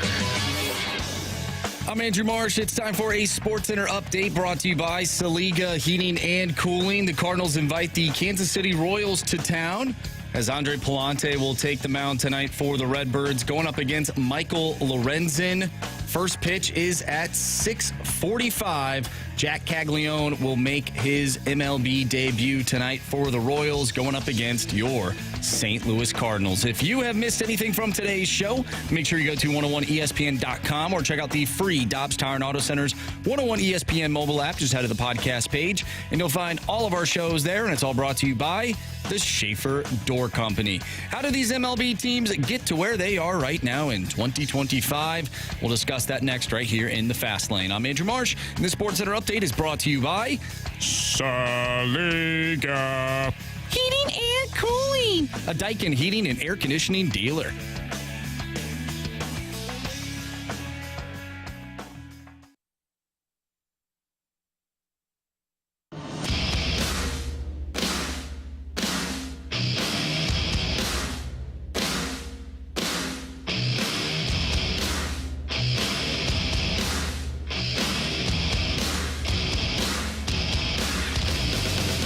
It's the Fast Lane on 101 ESPN. So the Royals, who the Cardinals will play tonight, as Andrew Marsh just noted in the Sports Center update. Royals playoff team in 2024. One of the better surprises in Major League Baseball. Have a true superstar in Bobby Witt Jr., but are 8.5 games out of the AL Central and 1.5 games out of the wild card. The Tigers, who lead the AL Central, squeaked into the playoffs last year and won a series last postseason. Currently the best team in baseball. Cubs, 2 years of 83 wins, now lead the NL Central by 4 games. And the Braves, we always talk about their model, the way that they build their organization. They've got great player development. They retain their players. They're constantly adding, but they're below 500. Orioles, highly touted young team, high expectations coming off several good years. They have the 5th worst record in Major League Baseball, which you might say, oh, 5th, well, that's bad. That's not terrible. Consider that the Rockies and Marlins are barely trying, and the White Sox. Diamondbacks, National League darlings 2 years ago, they have a below 500 record.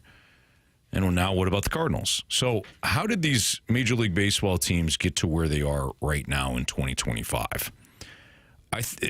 Obviously, you got to basically go team by team here. But the Braves have always dealt with injuries. They began with an 0-7 record, largely due to a series of injuries and underperformance. Key players like Ronald Acuna Jr. and Spencer Strider and Sean Murphy, they were sidelined early. That affected their lineup and their pitching rotation.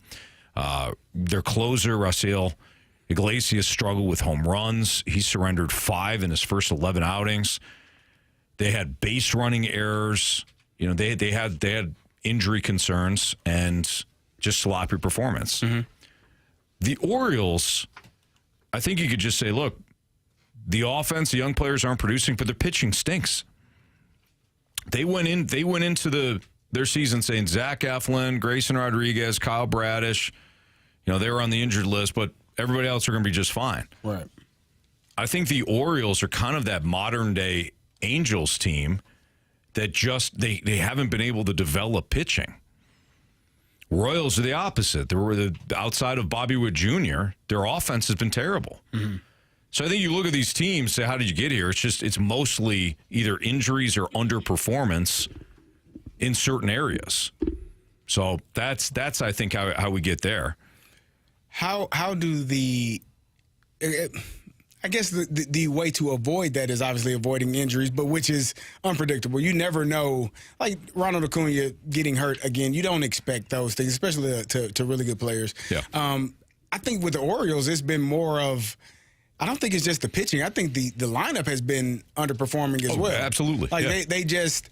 So how do you go from guys, because they were talked about as one of the teams, you got to be careful. This Baltimore Orioles team is an up-and-coming team. Mm-hmm. How do you go from that to now guys can't hit the ball at the level that they had been previously? Do you know my theory on this? and this I'll just go broad because obviously we're not following the Orioles every single day, so I can't speak to like why the players haven't performed well and all that.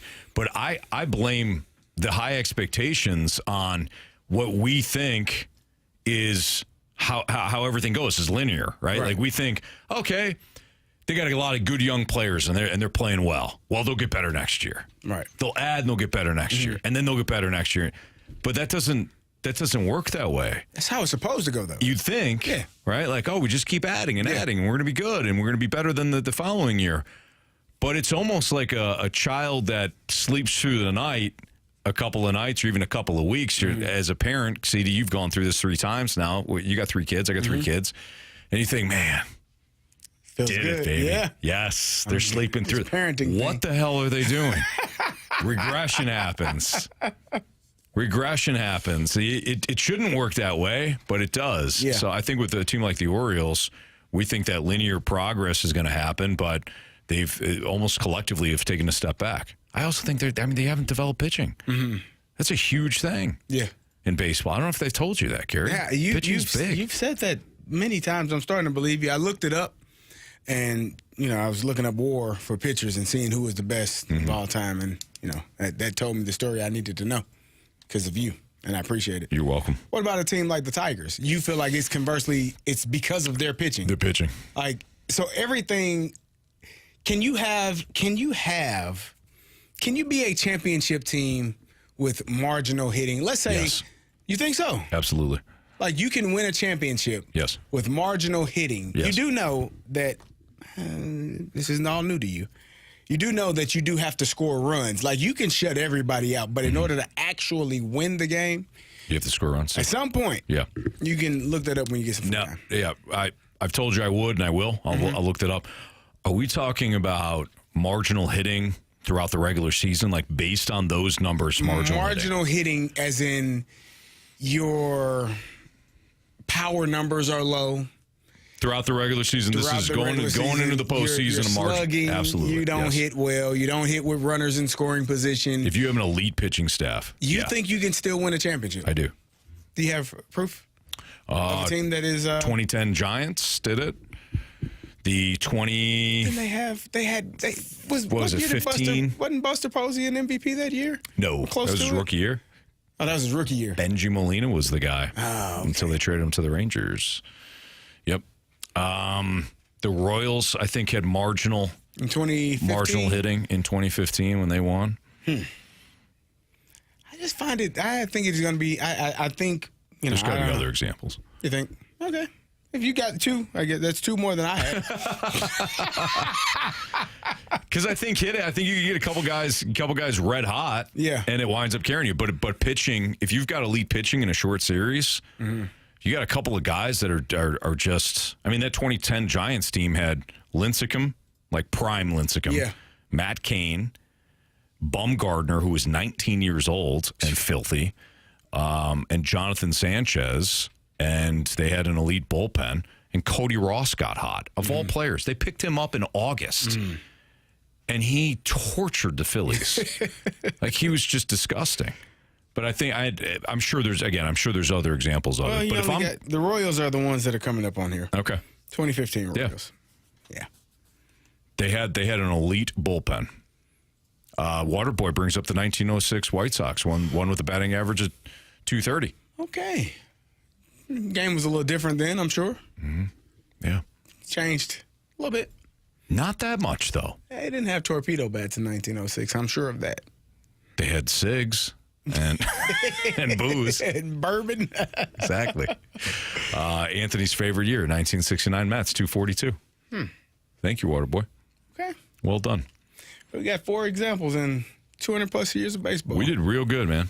We did real good. I'm going to find more. Find more. I'm going to find more for you, Carey, since you're just all about offense and you don't care about defense ever. I don't, actually. I care about it, but not to the level that you do. All right, fair enough. I care enough about pitching now. I just started that within the last couple of years. Good. Because of you. couple of years. I think it's been this year. No, it was the World Baseball Classic. Okay. That's when it finally hit me. You're like, wow. When I saw Shohei strike out everybody on the Team USA, I was like, I guess it does matter. Pitching's pretty good. He's pretty damn good throwing that ball, huh? Okay. TLW 1904, 1906 dead ball era. All right, it's Fastlane on 101 ESPN. We'll wrap up the show next.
If you missed anything from today's show, you can always download the podcast available at 101ESPN.com, or you can use the Dobbs Tire and Auto Center's 101 ESPN mobile app.